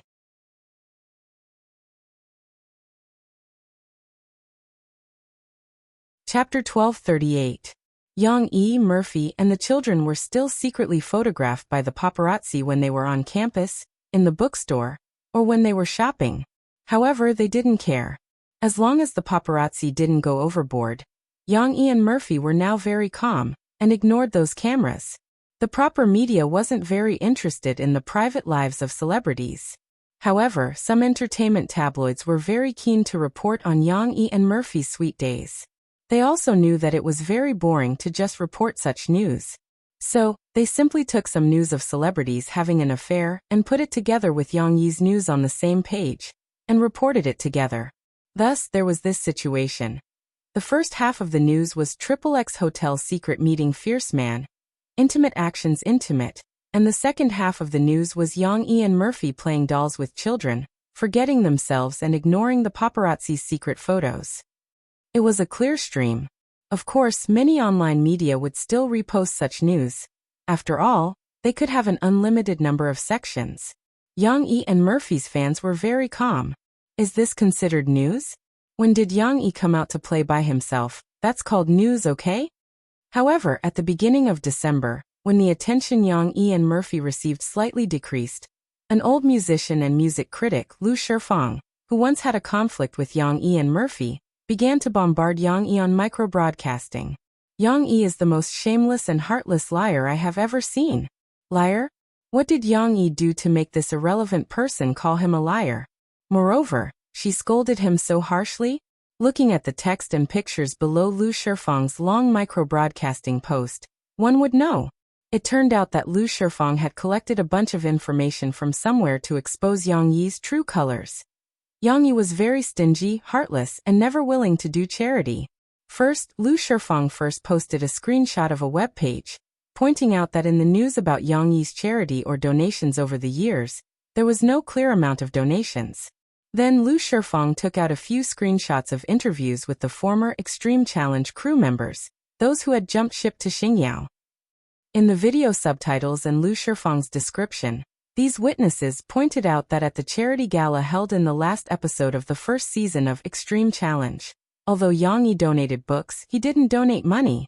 Lu Shifeng's words that bombarded Yang Yi showed disdain. He pointed out that although Yang Yi donated a sum of money in the name of Hua Yi brothers' money might have been deducted from the reasonable income of their stars. Lu Shifeng believed that Yang Yi was already worth billions at that time, yet he was reluctant to donate this little bit of money. He deliberately used the name of the company to replace himself. Who knew how many tricks he had played in the middle? It was really not right. Of course, it wasn't just this bit of evidence. Lu Shifeng also listed 2 public welfare funds that Yang Yi had personally set up, the Children's Book Author Support Fund and the Sahara Rural Development Public Welfare Foundation. Although these 2 funds are non-profit, their purpose isn't that simple. The authors supported by the Children's Book Author Support Fund have to sign a contract with Yang Yi's own publishing house. The money they earn has to be shared with the publishing house, not to mention the Sahara Rural Development Public Welfare Foundation. Teach others to open a shop on his Taobao Mall. If you want to do public welfare, please set up some charity funds that can really help others and don't ask for anything in return. Don't sell dog meat under false pretenses. It's disgusting. Lu Shifeng bombarded Yang Yi mercilessly. Obviously, with the strength of Lu Shifeng, an old musician and music critic who was paid to do things, there was no way to get so much evidence and write such a voluminous denunciation. When this explosive micro-broadcast was spread, many people with discerning eyes could guess that there was definitely someone behind Lu Shifeng's actions. And from the looks of the few employees who had jumped ship, the instigator should be related to Xingyao Production or Xiangnan TV station. However, the ordinary people were blind. Many netizens who didn't like Yang Yi, or many netizens who hated the rich, after roughly reading this long micro-broadcasting, couldn't help but follow the crusade against Yang Yi. So that's how it is. You can't bear to donate money to the children in the mountains, and you even use the company's name to make it cheap. But you're willing to invest a lot of money in a fund that's beneficial to yourself. You're taking all the fame and benefits. How can there be such a good thing? I thought Yang Yi was a clear stream, but now it seems that he's a businessman through and through. He's only interested in profits. I'm really disgusted. He's so scheming for a public welfare event.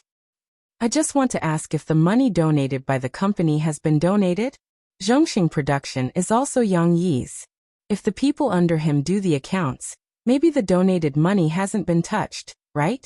Speaking of which, Brother Hua Yi's company isn't very clean, right?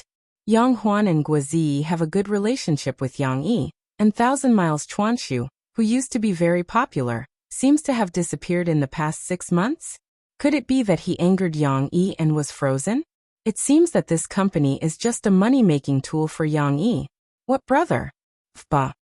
He's just putting on a show for charity. I wonder if his love with Murphy is also a show. Could it be that the 2 of them are just pretending to be together? Now that I think about it, the laughter and emotions that the Limit Challenge brought us were fake. It's so disgusting. Let's talk about something that Teacher Lu missed. Yang Yi is reluctant to spend a lot of money on charity, because he spent billions to build a castle-like amusement park in Jinling City.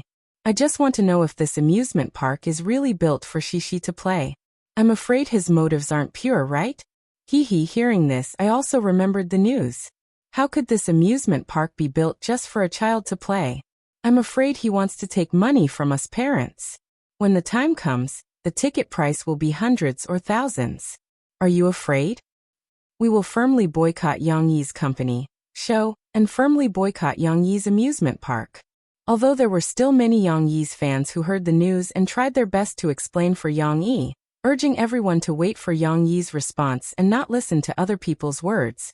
Under Lu Shifeng's micro-broadcasting, many netizens who hated the rich and did not chase after celebrities were still unwilling to let it go. They even insulted Yang Yi's fans, saying that they were trying to clean up for Yang Yi. In less than a day, micro-broadcasting was already in an uproar. Although micro-broadcasting was Yang Yi's own territory, With a celebrity like Lu Shifeng's direct bombardment, no staff dared to delete the post. They only had a secret channel to inform Mo Xiaowan immediately. Mo Xiaowan hurriedly organized a meeting to discuss public relations. But in less than an hour, all the major web portals on the internet reposted Lu Shifeng's bombardment of Yang Yi's microbroadcasting, and the views increased exponentially. She had to respond as soon as possible. Otherwise, if the public opinion became one-sided and unfavorable to Yang Yi, it would be very troublesome to deal with public relations. But Mo Xiaowan met someone who was a little stubborn on this matter. Why should I announce my charity information? To prove that I'm not the kind of person he said I am. To prove that I'm a great philanthropist who does charity every month and every year? Yang Yi frowned and asked, charity should be something that both parties are willing to do. If I want to do charity, fine, I'll do it. It has nothing to do with Lu Shifeng. What right does she have to question whether I donated money? Donating money is a favor. Even if I don't donate, it's my duty. Yang Yi was very disgusted by news that forced entrepreneurs and celebrities to donate money, although he also felt that it was right to give back to society after earning money. The way these news forced him to do so was unreasonable. So, in the past few years, he had indeed done a lot of charity and donated a lot of money. But Yang Yi really didn't use his own name, because he didn't want to cause an uproar. He also didn't want his own private actions to put pressure on others. Wasn't it enough to do charity as long as he lived up to his own conscience? Did he have to put on a show?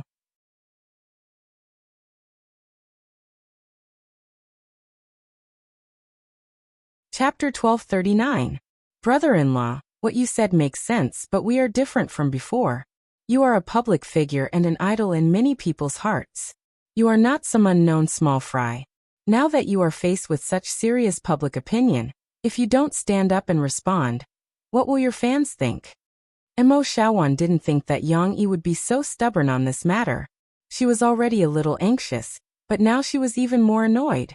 Mo Xiaowan could only look at Murphy for help. Sis, talk to brother-in-law.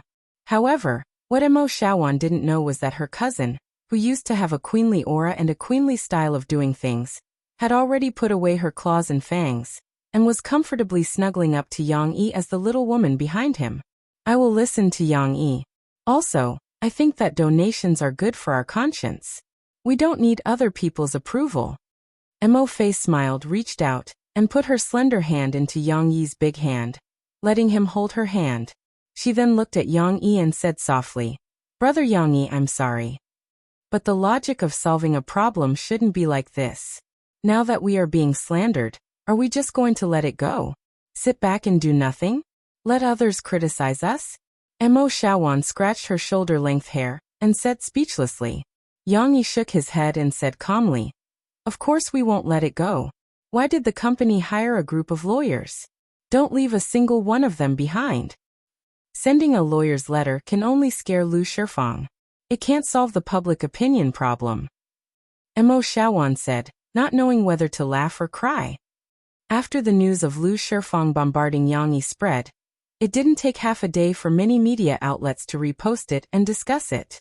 Some extreme media outlets, in order to ride on the hot topic and attract attention, deliberately said things that hadn't been confirmed yet. With Yang Yi's donation fraud as the keynote, they started to discuss the artist's ethics. As for the slightly more neutral media outlets, they first explained that the news hadn't been confirmed yet. But then they used this as an introduction to discuss the issue of rich people donating money. There were different opinions, but very few media outlets supported Yang Yi and spoke up for Yang Yi. After all, the current trend of public opinion was in the direction of criticizing Yang Yi. If a media outlet defended Yang Yi, it might easily be attacked by some angry onlookers. Are you retarded editors trying to clear Yang Yi's name? Mo Xiaowan couldn't convince Yang Yi and Murphy in such a short time. She could only release a micro-broadcast to the public in the name of her studio. Of course, just a few lines of text was not persuasive at all. But just as Mo Xiaowan was having a headache trying to convince Yang Yi and Murphy on the internet and micro-broadcast, without informing Yang Yi, there was a group of people who started to argue for Yang Yi. Chun Yi expressed on his personal micro-broadcast.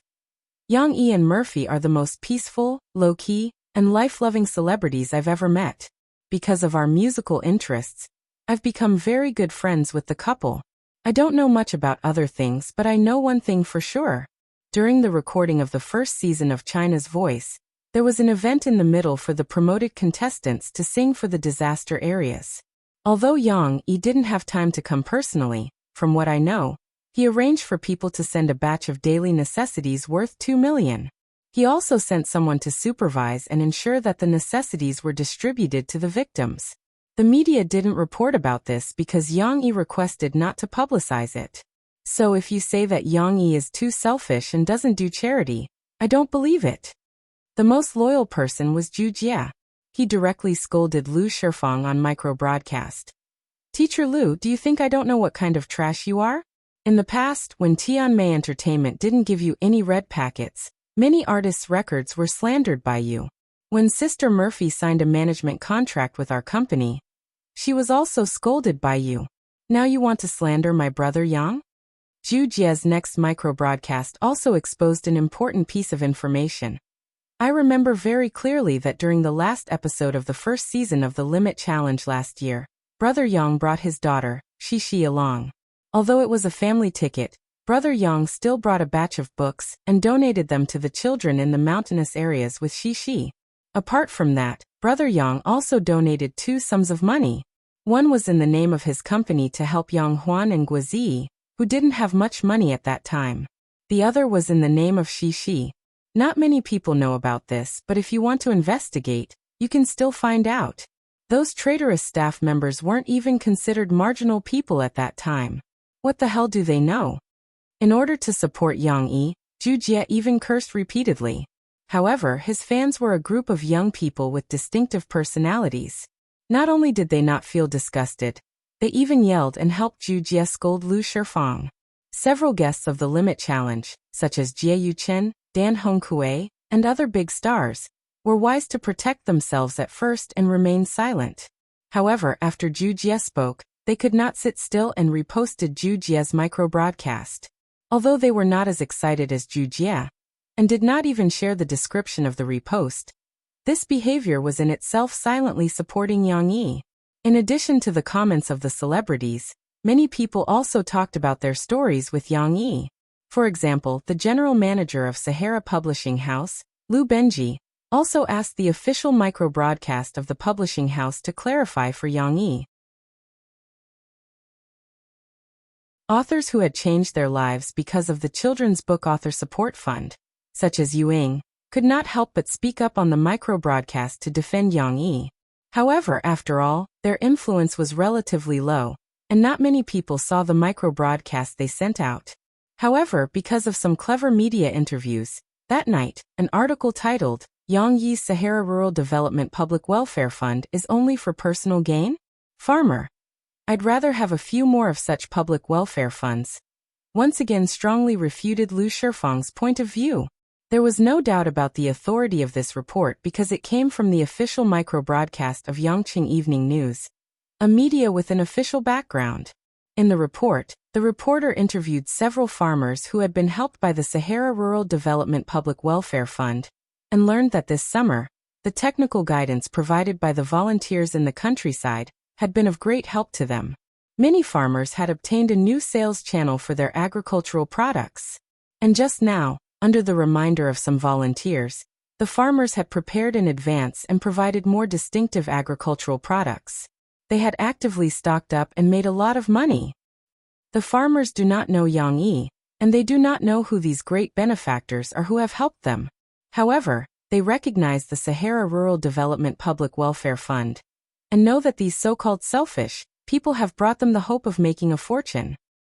Bai Guohua of Haidong Village said, I'd rather have a few more of such public welfare funds if they can let me earn more money in half a year. The next day, although Yang Yi still did not give a positive response, the direction of public opinion gradually changed. Thanks to the support of many people, some positive news reports appeared. The onlookers realized that Yang Yi, who seemed to have become a black-hearted big boss, did not seem to be as bad as they had imagined at the beginning. Things seemed to be turning around. Yang Yi, who was involved, had obviously fallen into a misunderstanding. In the end, Mo Xiaowan had to ask Lan Caocai for help. Among these people, Lan Caocai seemed to be a person with great wisdom. Moreover, Lan Caocai and Yang Yi worked closely together. Mo Xiaowan felt that perhaps Lan Caocai's words would be effective. Lan Caocai waited for Yang Yi to come back from sending the children to school before calling him to his villa for tea. "Brother, your way of thinking is wrong." Lan Zhoukai chuckled and said, "Now your identity is different. You know that, right? You also need to think from a broader perspective." As Lan Caocai spoke, he made a gesture with his hand to separate them. Lan Caocai poured tea for Yang Yi, who was drinking tea silently, and said slowly, "You have to know that you are not only representing yourself now. You are also representing your family, your company, and some of the people who need your salary and are related to you. Let me tell you a story. 7 years ago, before my company built our villa area, my Lan family had an uncle who was still a leader in Jiangnan. He said that there was an activity to select some provincial outstanding youth. I would submit your name and do some work to bring back the honor." Lan Caocai said with a smile. "I say, what outstanding youth? I am already 30 years old, and you still call me a youth?" At first, I was unwilling. Later, my uncle scolded me, saying that I was stupid. With such an honor, it would be convenient for me to do anything in the future. Later, I thought that there was nothing wrong with it, so I went to receive it. In the end, I found out that among the outstanding youth who received the award, I was the youngest one. Lan Caocai laughed and went a little off topic. Back to business. After receiving this honor, the people who sold the houses mentioned my name. Many people knew. "Oh, Lan Caocai, I know that outstanding youth in the province. Your boss is very capable." The business started to get better. Then, in the second year, I took the land of our villa from the city. This honor was more or less useful. The leaders in the city felt that I had the qualifications, so they revealed some information to me. Lan Caocai purposely lowered his voice and said to Yang Yi, "I feel that my good luck has a lot to do with this outstanding youth." Of course, Lan Caocai also said that on purpose. When he inherited his family business, his net worth was already more than $1 billion. After that, he relied on his own hard work to increase his net worth several times in more than 10 years. How could an honor change that? Actually, I want to tell you that you should not underestimate your personal influence. Even a traditional person like me knows how to hire people to protect me and the public image of my company. You are the same. When others slander you, you can't just sit back and do nothing just because you don't want to make your principles public. If you are called a liar by others, then your company, our company, and the people related to us will also be called liars, right? Will your daughter, Cici, also leave the impression that she's a swindler's daughter in other people's minds? Lan Caocai's words finally struck a chord with Yang Yi. Yang Yi, who had been drinking his tea quietly all this time, was finally moved. He frowned and began to think carefully. "And Shishi?" Yang Yi sighed helplessly. "Big brother Lan, I understand." On the third day of Lu Shifeng's bombardment of Yang Yi finally responded on his own micro-broadcasting. Other than the photos of the donation receipts that Lu Shifeng had questioned, Yang Yi did not provide any additional evidence. He very succinctly responded on his own micro-broadcasting. "To the fans and other friends who care about us, charity has always been done. Whether it is under one's own name or, as Zhu Jie said, under one's child's name, the donation receipts have always been kept, so there is no need to be afraid of suspicion or slander. But charitable donations should be a conscious and voluntary act from the start. It should not be influenced by the outside world, and it should not be subject to public scrutiny and moral blackmail. This is also the reason why I have never announced my donations to the outside world. Now, in order to not let the fans who care about us worry and be sad, I have taken out a portion of the evidence. The rest will be left to the legal team and Teacher Lu in court. But no matter what, I ask everyone to remain calm and not be morally blackmailed." During the Three Kingdoms period, when Liu Bei entrusted his children to him, he exhorted his descendants like this: "Do not do evil because it is small, and do not do good because it is small." At the same time, I sincerely hope that everyone will not praise and flatter others for donating so much, and also not criticize and abuse others for donating so little. Donating is a gesture of goodwill and a very personal act. As long as you are worthy of your own heart, that is enough. Yang Yi. It had to be said that Yang Yi's direct response still had a very good effect. If others supported him, it would be very difficult to convince the public. On the contrary, Yang Yi's response had reversed the direction of public opinion. More and more media outlets began to switch sides with Yang Yi. They were just like how they had never doubted Yang Yi before. They all commented on Yang Yi's evidence and supported Yang Yi's point of view. The happiest were Yang Yi's and Murphy's fans. They had been worried and scared for a few days, and today they could finally breathe a sigh of relief. They tried their best to defend Yang Yi, but Lu Shifeng was still stubborn. He continued to bombard Yang Yi with the evidence that was not complete and convincing, and that it could have been fabricated in the past few days. What kind of fake evidence can't be fabricated in 3 days? If Yang Yi did not have a guilty conscience, would he need to spend 3 days to respond? Even if it is true, this donation is just a drop in the ocean compared to his family's assets. Compared to XXX, other people have more than $1 billion in assets, but only donated $100 million. It is clear who is the heartless one. Lu Shifeng's micro-broadcasting was still very good. Although he did not provide any more evidence, after his micro-broadcasting was sent out, some of the fence-sitters started to waver again. They felt that Yang Yi had donated too little, but Yang Yi did not reply again. Instead, a lawyer's letter was handed to Lu Shifeng's desk. More than 10 lawyers were rubbing their fists, ready to sue the old man until he went bankrupt. Just as the storm was about to calm down, a press conference was held. It was like a deep-water bomb, blowing up the audience who had gradually quieted down. But this time, they were convinced by Yang Yi. The scale of the press conference was not big. It was just a hastily arranged hotel conference hall. Even the banner was not ready to be hung. This was because Zhu Luyan had returned to Beijing to visit his family. When he found out that Yang Yi had encountered such a big trouble, he hurriedly held the press conference in Beijing. But with Zhu Luyan's background, he invited many influential traditional media reporters.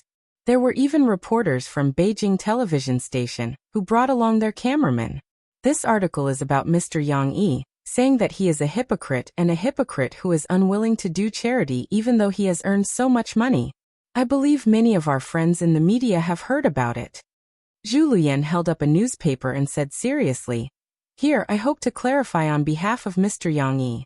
Many of the media present looked at him blankly. The surprise and confusion in their eyes were undisguised. Zhu Luyan was related to Yang Yi. One was one of the top 10 young men in the country, who won the Touching China Group Award last year, and was the initiator of Hope Primary School's public welfare project. The other was a singer and businessman. Moreover, the two of them were not in the same place. How could they be related? But Zhu Luyan quickly used pictures, videos, and a detailed donation form to tell them about Yang Yi and himself. Or rather, the relationship between him and Hope Primary School's public welfare project. Mr. Yang Yi's donation to Hope Primary School's public welfare project is indeed not much. Since the first 2 million 3 years ago, he has only donated 2 million every month. If we include the additional donations he made several times because Hope Primary School had large-scale public welfare projects, Mr. Yang Yi has only donated a total of 114 million to Hope Primary School in 3 years. Zhu Luyan chuckled and could not help but say sarcastically, "Although there are not many Hope Primary Schools built, only 5 other than that, he has also given salary subsidies to the village teachers of 11 Hope Primary Schools." But which celebrity can insist on donating 2 million every month regardless of rain or shine? Does Lu Shifeng have it? Zhu Luyan asked the reporters. The reporters could not answer. They looked at each other. Of course, their eyes were shining with excitement. If what Zhu Luyan said was true, and there was solid evidence like what he had broadcasted on the multimedia system, then this would definitely be big news. Over the years, many people have donated to Hope Primary School, but why do I have the deepest impression of Mr. Yang Yi? Zhu Luyan revealed another big piece of news. That's because when I was working on the Hope Primary School project, I met Mr. Yang Yi, who donated the first 2 million to us. It was his guidance that helped us perfect the association's rules and regulations, and the association's goals. From building schools and houses in the past, we changed it to building schools based on the specific needs of poor mountainous areas. Most of the funds were given under the premise of openness, fairness, and impartiality to provide better treatment for these village teachers, so that the students can retain their teachers and the hope of studying. The reporters wrote furiously and even picked up their phones to take pictures. They were very shocked. They did not know that Yang Yi had done so many good deeds. If that was really the case, then this news would be explosive. No wonder Yang Yi said not to praise others because of their large donations, and not to criticize others because of their small donations. It turned out that the last sentence was not the main point, but the first sentence. He did not come up with this sentence for the sake of tidying it up.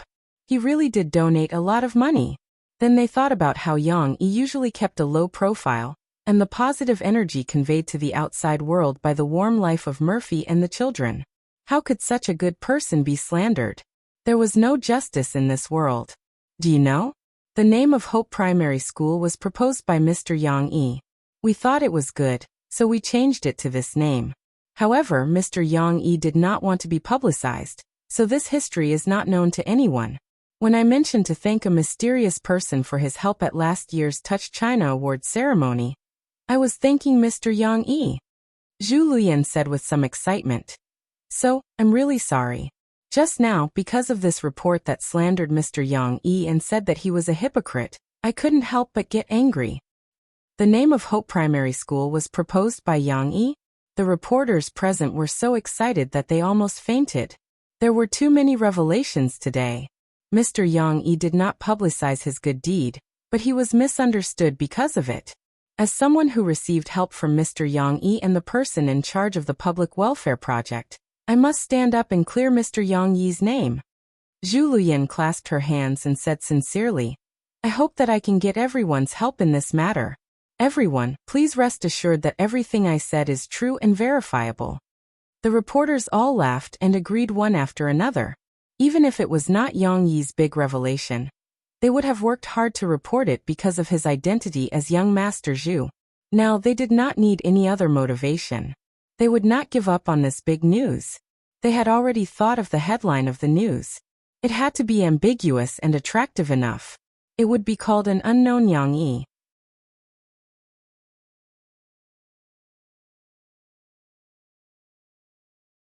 Chapter 1240. Perhaps it was because Yang Yi had left a good impression on the other parents, but when the internet was filled with criticism of him, Shishi wasn't affected much at school. However, when the public opinion changed, Shishi felt a little different at school. It wasn't that the parents hadn't seen the news criticizing Yang Yi, but they had been skeptical when they first saw the articles on the news software. However, with the human instinct for gossip, they couldn't help but discuss the matter with their colleagues at work and in the company. Perhaps they had even celebrated Su Kei's misfortune. However, they didn't express it at home in front of their children, as they were worried that their children would talk about it at school. If they met Yang Yi and his wife in the future, it would be awkward. However, most of the parents still felt that Yang Yi wasn't as bad as the news made him out to be. When they discussed it with their friends and colleagues, they more or less defended Yang Yi. Fortunately, Yang Yi didn't disappoint them, especially when Zhu Luyan announced to the media the amount of Yang Yi's donation for the Hope Primary School project. This amount was verified by many media outlets, and all the major media outlets were in the camp of praising Yang Yi for his low-key charity work. The parents who were glad that they hadn't stirred up trouble finally heaved a sigh of relief. Without any worries, they would naturally talk about it at home, in front of their children when they were eating at night, watching TV, and chatting. Thus, the following scene took place. Shishi, I heard from my dad that your dad is a great philanthropist. During the break, Chen Yuxuan came over with great interest and placed both his hands on Shishi's desk as he spoke loudly. Great philanthropist? What's a great philanthropist? Shishi blinked her big eyes and asked curiously. Great philanthropist. It's. Chen Yuxuan probably didn't know how to explain this concept, so he responded casually. However, it was as if his voice was stuck, and he couldn't finish his sentence. He scratched his head awkwardly. Lu Xiaoyu's eyes lit up and she said loudly, "Businessman? I know. Those who do business are called businessmen. I've heard of them too." "Merchant?" Shishi tilted her head, pouted, and said to Lu Xiaoyu, "Little fishy, that's not true. My papa isn't doing business. He's just singing with my mom." "I'm not a businessman. I'm not doing business." Chen Yuxuan scratched his ears and cheeks for a while. Finally, he managed to squeeze out some words and explained excitedly, "I remember now. My dad said that your dad is a good person, a super good person, so he's called a great philanthropist." "Really?" When Shishi heard someone praise her father, she smiled happily and asked a little embarrassedly. The little girl's smile was a joy that came from the bottom of her heart. Her eyebrows were relaxed and her eyes were sparkling.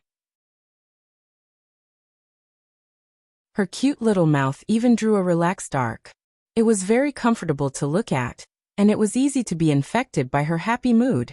A little boy sitting in the front row couldn't help but look back. He racked his brain to try to insert himself into the conversation between Shishi and Jiangchen. He stuttered, That I remember. There's a person on TV, who's also called a great philanthropist, the great philanthropist of the 9th generation. I've also seen this TV show before. During the summer vacation, I watched it with my mom." Jiangchen passed by and his ears perked up. He suddenly turned back and said excitedly, "That great philanthropist of the 9th generation, is he a turtle?" "I forgot about that." "I think so." The little boy in the front row scratched his head in embarrassment. Shishi listened to their conversation and was a little unhappy. She yelled at Jiangchen, "No, he's not a turtle. Your papa is a turtle." Although the little turtle is quite cute, my papa is not. My papa is my papa." Jiangchen looked at Shishi, dumbfounded, and said innocently, "I'm talking about TV." Chen Yuxuan poked Shishi's down jacket and said, "Don't worry, Shishi, the great philanthropist I'm talking about is definitely not the great philanthropist of the 9th generation," he said. "I'm a good person. I'm also a good person. You don't understand." Jiangchen said unhappily, "You don't understand. You don't understand. You don't understand." The two little boys, neither willing to give in to the other, began to argue.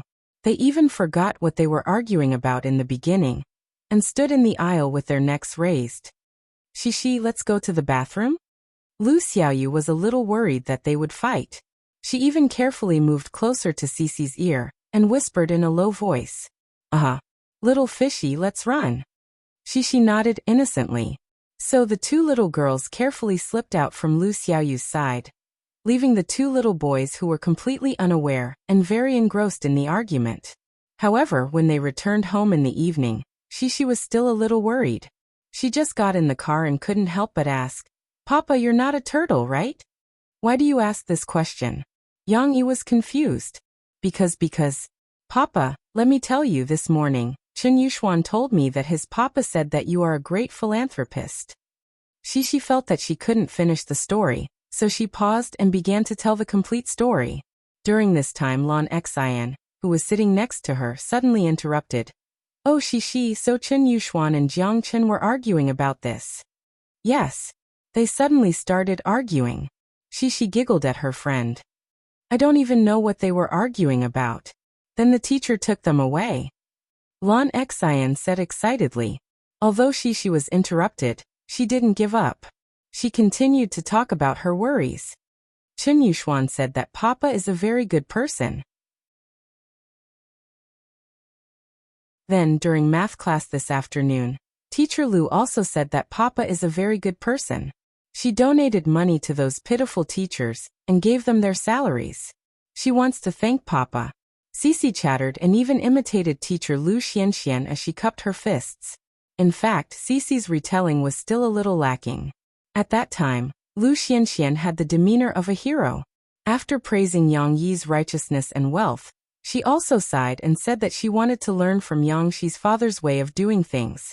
Although she didn't have money, she would regularly donate 200 yuan to the teachers in the mountains every month. She also taught the children that when they grew up, they had to have love. But Shishi didn't listen to the rest. When she saw Ms. Lu Xianxian praising her father, she was already immersed in joy and worry. Papa, are you really a great philanthropist? Because I know that Papa is super nice, but I don't want you to be a turtle, because little turtles are very cute, but I still don't want Papa to be a little turtle. I want my Papa to be my Papa. The little girl was worried, and her delicate and sparse eyelashes were still trembling slightly. She looked a little pitiful. Yang Yi finally understood. He also knew what TV series Jiang Chen was talking about.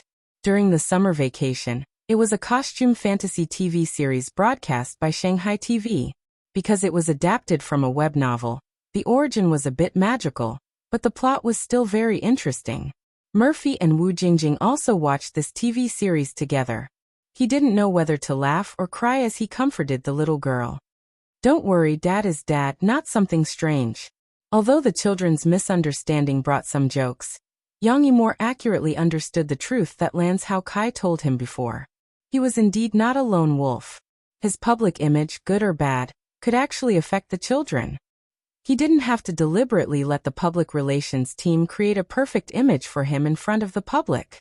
But Yang Yi felt that he really did need to listen to Mo Xiaowan and the others' opinions and appropriately respond to some negative news to reduce the impact of the negative impact on the children. But Chen Yuxuan and Teacher Lu are not wrong. Dad did do some good things. Just like what Dad taught you before, you have to learn to care about others and help others. The greater our ability, the greater our responsibility, so Dad also helped a lot of people. Yang Yi smiled and said to Shishi, when you grow up, Dad will take you to help others. Let's do good things together, okay? Okay. But we don't want to be a great philanthropist. Hee hee, I don't want to be a little turtle. Shishi first responded to her father happily, and then mischievously laughed. It seemed that the idea of a little turtle becoming a great philanthropist left a deep impression on the little girl.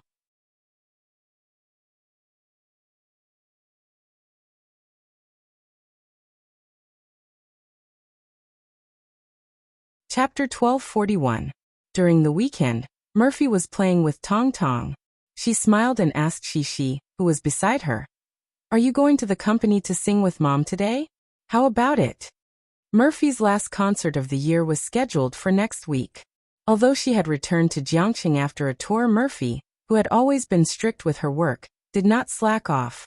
She ended her vacation early and went to the company to practice singing and rehearsing with the dance team every day, as if she was clocking in for work. It was a rare weekend, so Murphy did not slack off. She was preparing to go out and see if she could coax the two little guys to go to the company with her. That way, her husband could practice singing with her.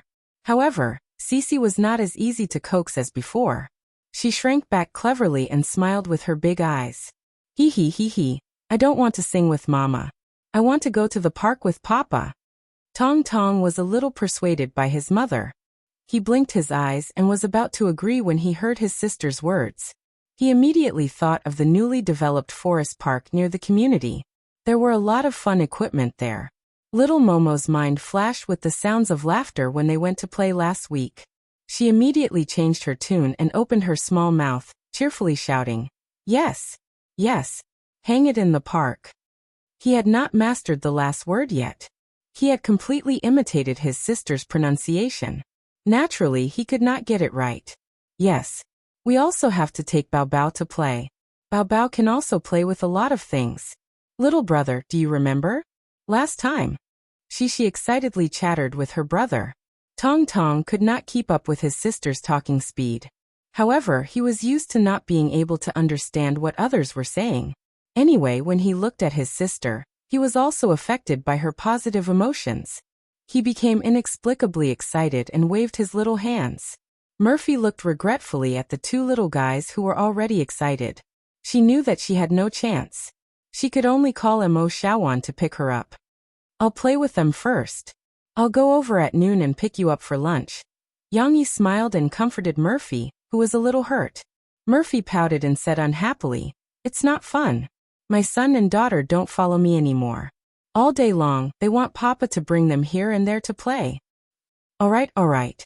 You're in charge of me, and I'm in charge of the child. That means you're also in charge of the child. It's all the same. Are you still jealous of me? Yang Yi smiled and coaxed. Come, don't forget to give me a kiss. After you kiss me, you're not allowed to pout. Humph.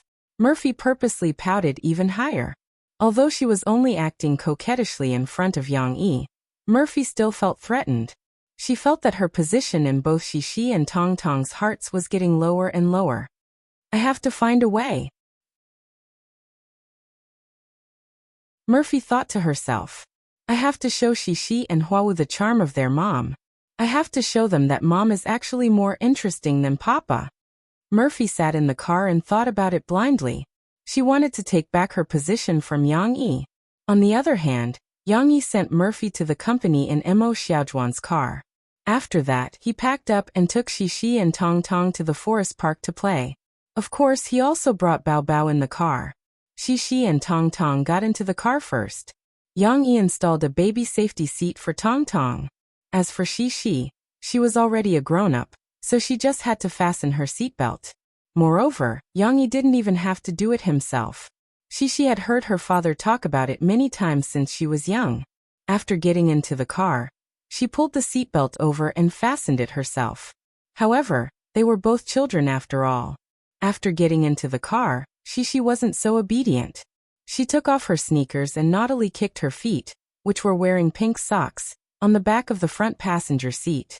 Yang Yi's large SUV was very spacious. The second row was adjusted to the back, and the platform between the first row and the second row was large enough for an adult to lie down flat. However, Xixi still managed to kick it. The advantage of a young girl's long legs was immediately shown. When Tong Tong saw this, he followed suit and sat in his baby safety seat. He raised his chubby legs and tried his best to kick forward. However, even though the baby safety seat increased his height and his father's driver's seat was adjusted to the back. After all, Yang Yi was also tall and had long legs, Tong Tong was still too small. He tried his best to kick, but he couldn't reach it. Hee, little brother, you can't do it. Also, if you want to kick it down, you'll have to take off your shoes. Otherwise, you'll dirty the car. Xixi laughed happily, as if she was taking pleasure in Tong Tong's misfortune. When Steamed Bun was called out by Yang Yi, he knew that he was going to go out and play. He was also very happy and jumped around beside Yang Yi. Moreover, this guy was very smart. He wanted to jump up from the second row, because he saw that the young masters were sitting in the second row. However, Yang Yi stopped him. Steamed Bun, you sit in the trunk. He opened the trunk and patted it with a smile. Steamed Bun was very intelligent. When he heard that he wasn't allowed to sit with the young masters, he lowered his head and ran back to the back unhappily. He then jumped up. Fortunately, Xixi was very familiar with it. She pulled down the armrest of the second row's middle seat and opened the curtain. She barked at Steamed Bun through the hole. Woof woof. Steamed Bun, come here. When Steamed Bun saw this, he immediately became spirited again. He wagged his tail happily and drilled his head into the hole in the middle. Since he couldn't get out, Steamed Bun adjusted himself to the most suitable position. He laid down at the back, and his head and neck drilled out of the center armrest and rested comfortably on the armrest. Hee, Steamed Bun, now you can play with us. Xixi said happily as she rubbed Steamed Bun's head with satisfaction. Little Swanee also clapped its hands happily, kicking its little legs and dancing with joy. Steamed Bun was well behaved. He looked left and right at Tong Tong and right at Xixi. He laid his head there, as if he was sleeping. His ears drooped comfortably as he entered the car mode. Murphy was practicing with the dance team that she hired today. Although she mainly sang, she still had to listen to the choreography teacher's instructions and try to cooperate with them a few times. Murphy, who was focused on her work, temporarily forgot about her troubles in the car. She even forgot about the time and practice for 2 hours. Murphy didn't come out of the dance studio until it was time for a break. This, I guessed right. Murphy was about to go drink some water and eat some fruit when she heard laughter from the pantry from afar. She walked in and saw 2 female colleagues from the company's public relations department on the weekend. They were gathered around a round table, laughing and playing a deck of cards. However, these cards weren't ordinary poker cards. Some of the cards were flipped over with beautiful cartoon drawings on them. Some were the same, and some were different. Hey. No, these two aren't the same. The girl who said confidently that they were the same now sighed regretfully after flipping over two different cards. Cover it back, it's my turn, the other girl yelled. They were so engrossed in their game that they didn't notice Murphy's appearance.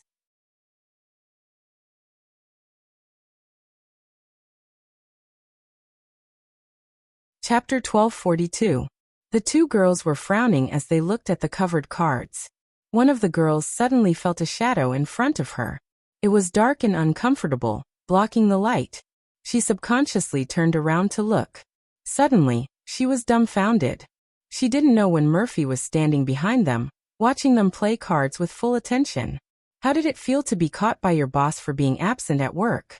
She was experiencing it now. Murphy, Sister Murphy. She called out softly, then reached out her trembling hand to touch her companion. Soon, the two girls stood up from their chairs and lowered their heads in shame. One of them plucked up her courage and said in fear and trepidation, Sister Murphy, I'm sorry.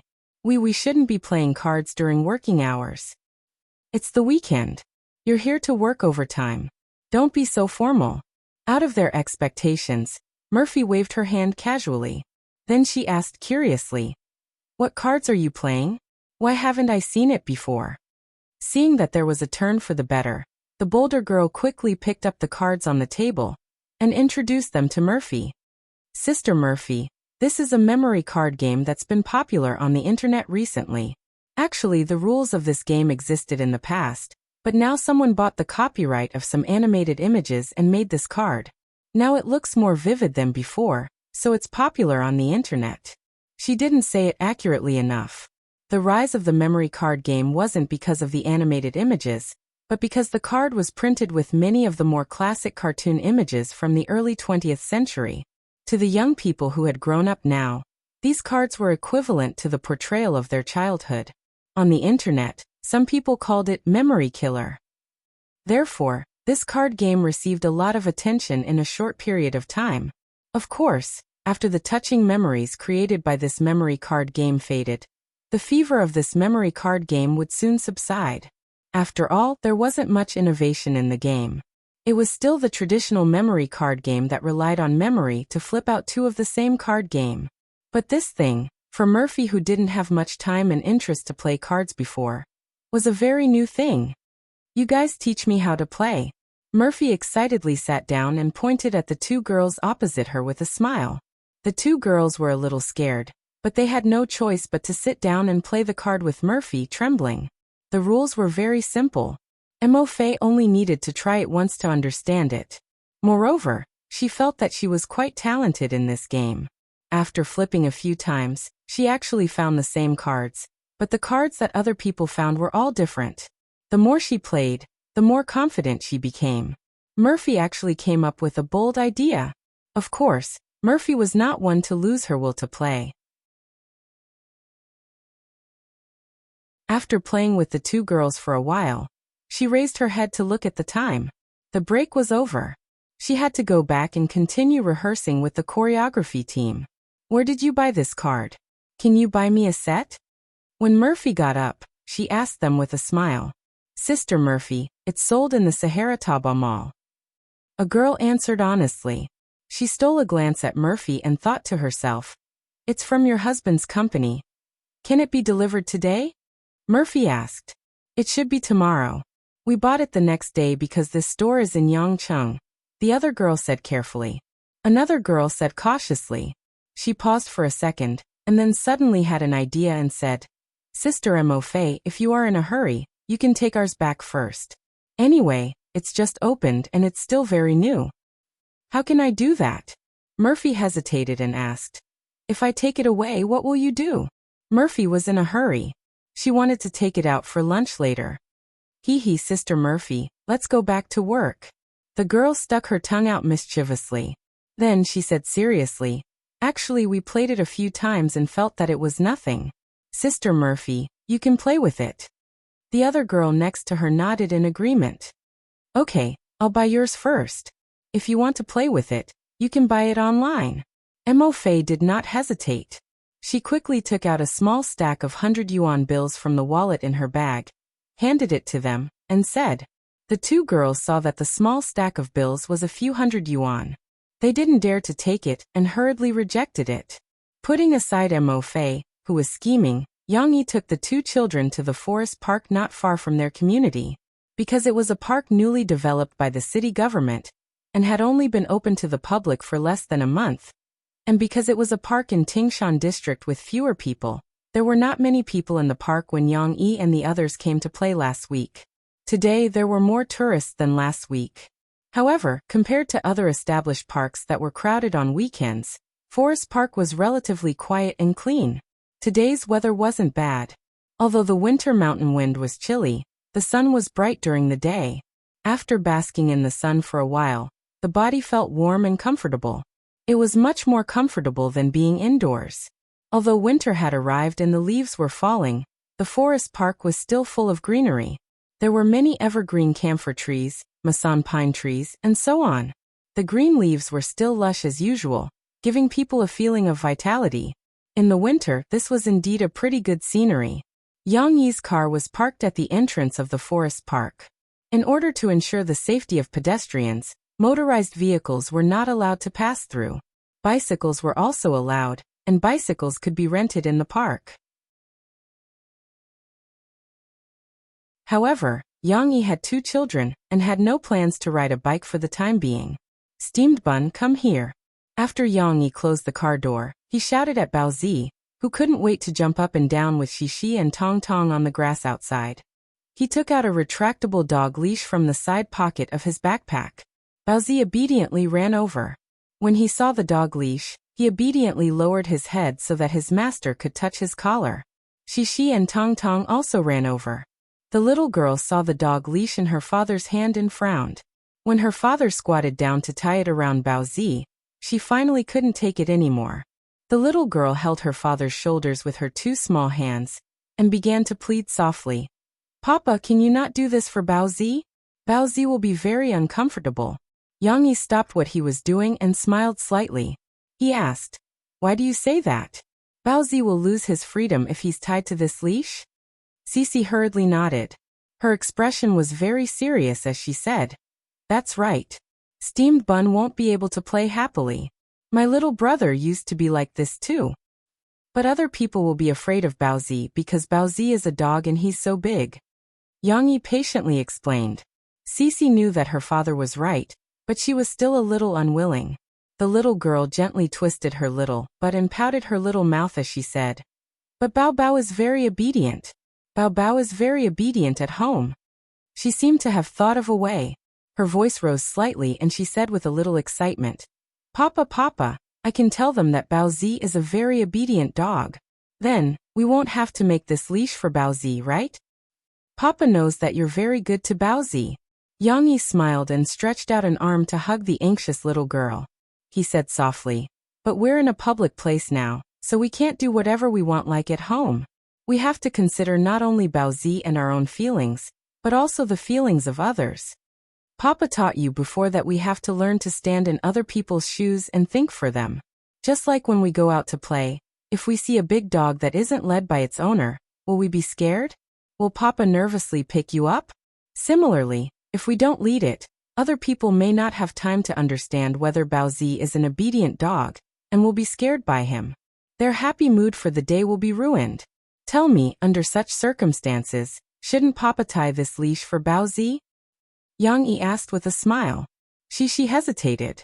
Although she didn't nod, Yang Yi knew that she was wavering from the little girl's hesitant eyes. Look. Yang Yi smiled, picked up the retractor, pressed the button, and pulled the rope to demonstrate to Xixi. Actually, this machine is very magical. The rope can be lengthened and retracted.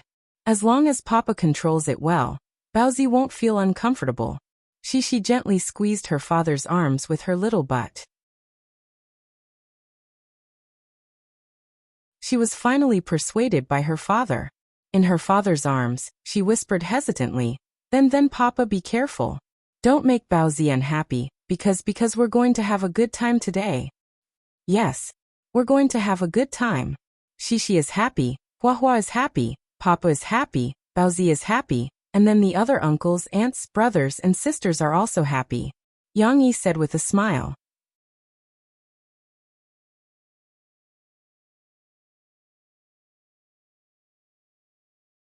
Chapter 1243. It was quite interesting. In the forest park, what attracted Xixi and Tong Tong the most was not the beautiful natural scenery of the forest, mountain, or lake, but the simple children's entertainment facilities hidden in every corner of the park. For example, the red and green slides, the yellow-painted seesaws, the small rotating iron chairs, with yellow chairs with blue bottoms, the web-like climbing equipment that was more than a meter tall, and so on were not placed in one place. Instead, they were scattered in many places in the forest park as if they were waiting for children to explore. Xixi and Tong Tong had a lot of fun, and even ran in front while giggling. "Little brother, come here quickly. I remember that there is a big and super fun slide in front of us." Although it was already winter, and Xixi was wearing a thick coat, the little girl ran briskly, and did not look bloated and clumsy at all. The little girl's cheerful and pleasant laughter drifted away in the gentle mountain breeze, like the singing of spring birds. Tong Tong was not as agile and graceful as his sister. After all, the little guy was still young and his legs were short. He eagerly followed his sister, and was left far behind by his sister. Of course, although he was slightly out of breath while running, the little guy was still very happy. His little mouth muttered intermittently, "Good, good, fried chicken, fun flower, flower ladder." The more he muttered, the more he was motivated to chase after his sister. Yang Yi held Steamed Bun's hand and followed behind. Steamed Bun excitedly chased after the two little masters. However, he was not a good student, and was always distracted. Sometimes his attention would be attracted by a bush under a tree, and sometimes he would be attracted by a roadside trash can that was made to look like a panda. As they walked and stopped, Yang Yi could not keep up with the two children's pace. "Steamed Bun." Yang Yi could only keep calling this little guy. At the same time, he also retracted the retractor in his hand. Just like fishing, he retracted the rope and pulled Steamed Bun back. Then he loosened the rope and let Steamed Bun continue running. They arrived at the super fun slide that Xixi had mentioned. In fact, there was nothing special about it. It was just a little taller, and there was an additional barrel-shaped spiral slide.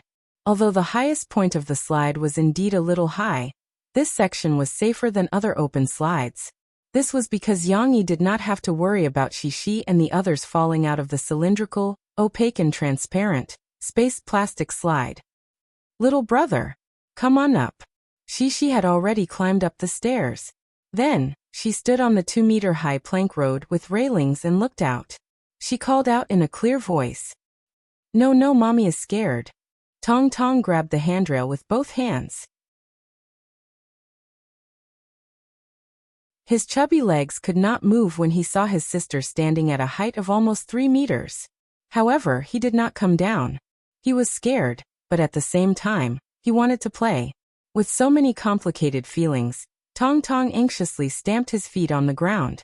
"Sister." Tong Tong looked up at his sister pitifully. He held the handrail with one hand and extended his other hand towards his sister. "Wait for me. I'll go down and get you." Xixi's voice came from above. Then Tong Tong saw his sister's figure disappear at the top. After a while, he heard his sister's muffled laughter not far away. "Haha, little brother, look where I am." Xixi scratched her messy hair, patted her butt, and jumped up from the exit of the slide. Then, she waved at Tong Tong proudly. "Hey." Tong Tong had seen his sister play this slide last week, but he had forgotten about it. Now that he saw it again, he was very surprised. He ran over and put his little hand into his sister's soft palm.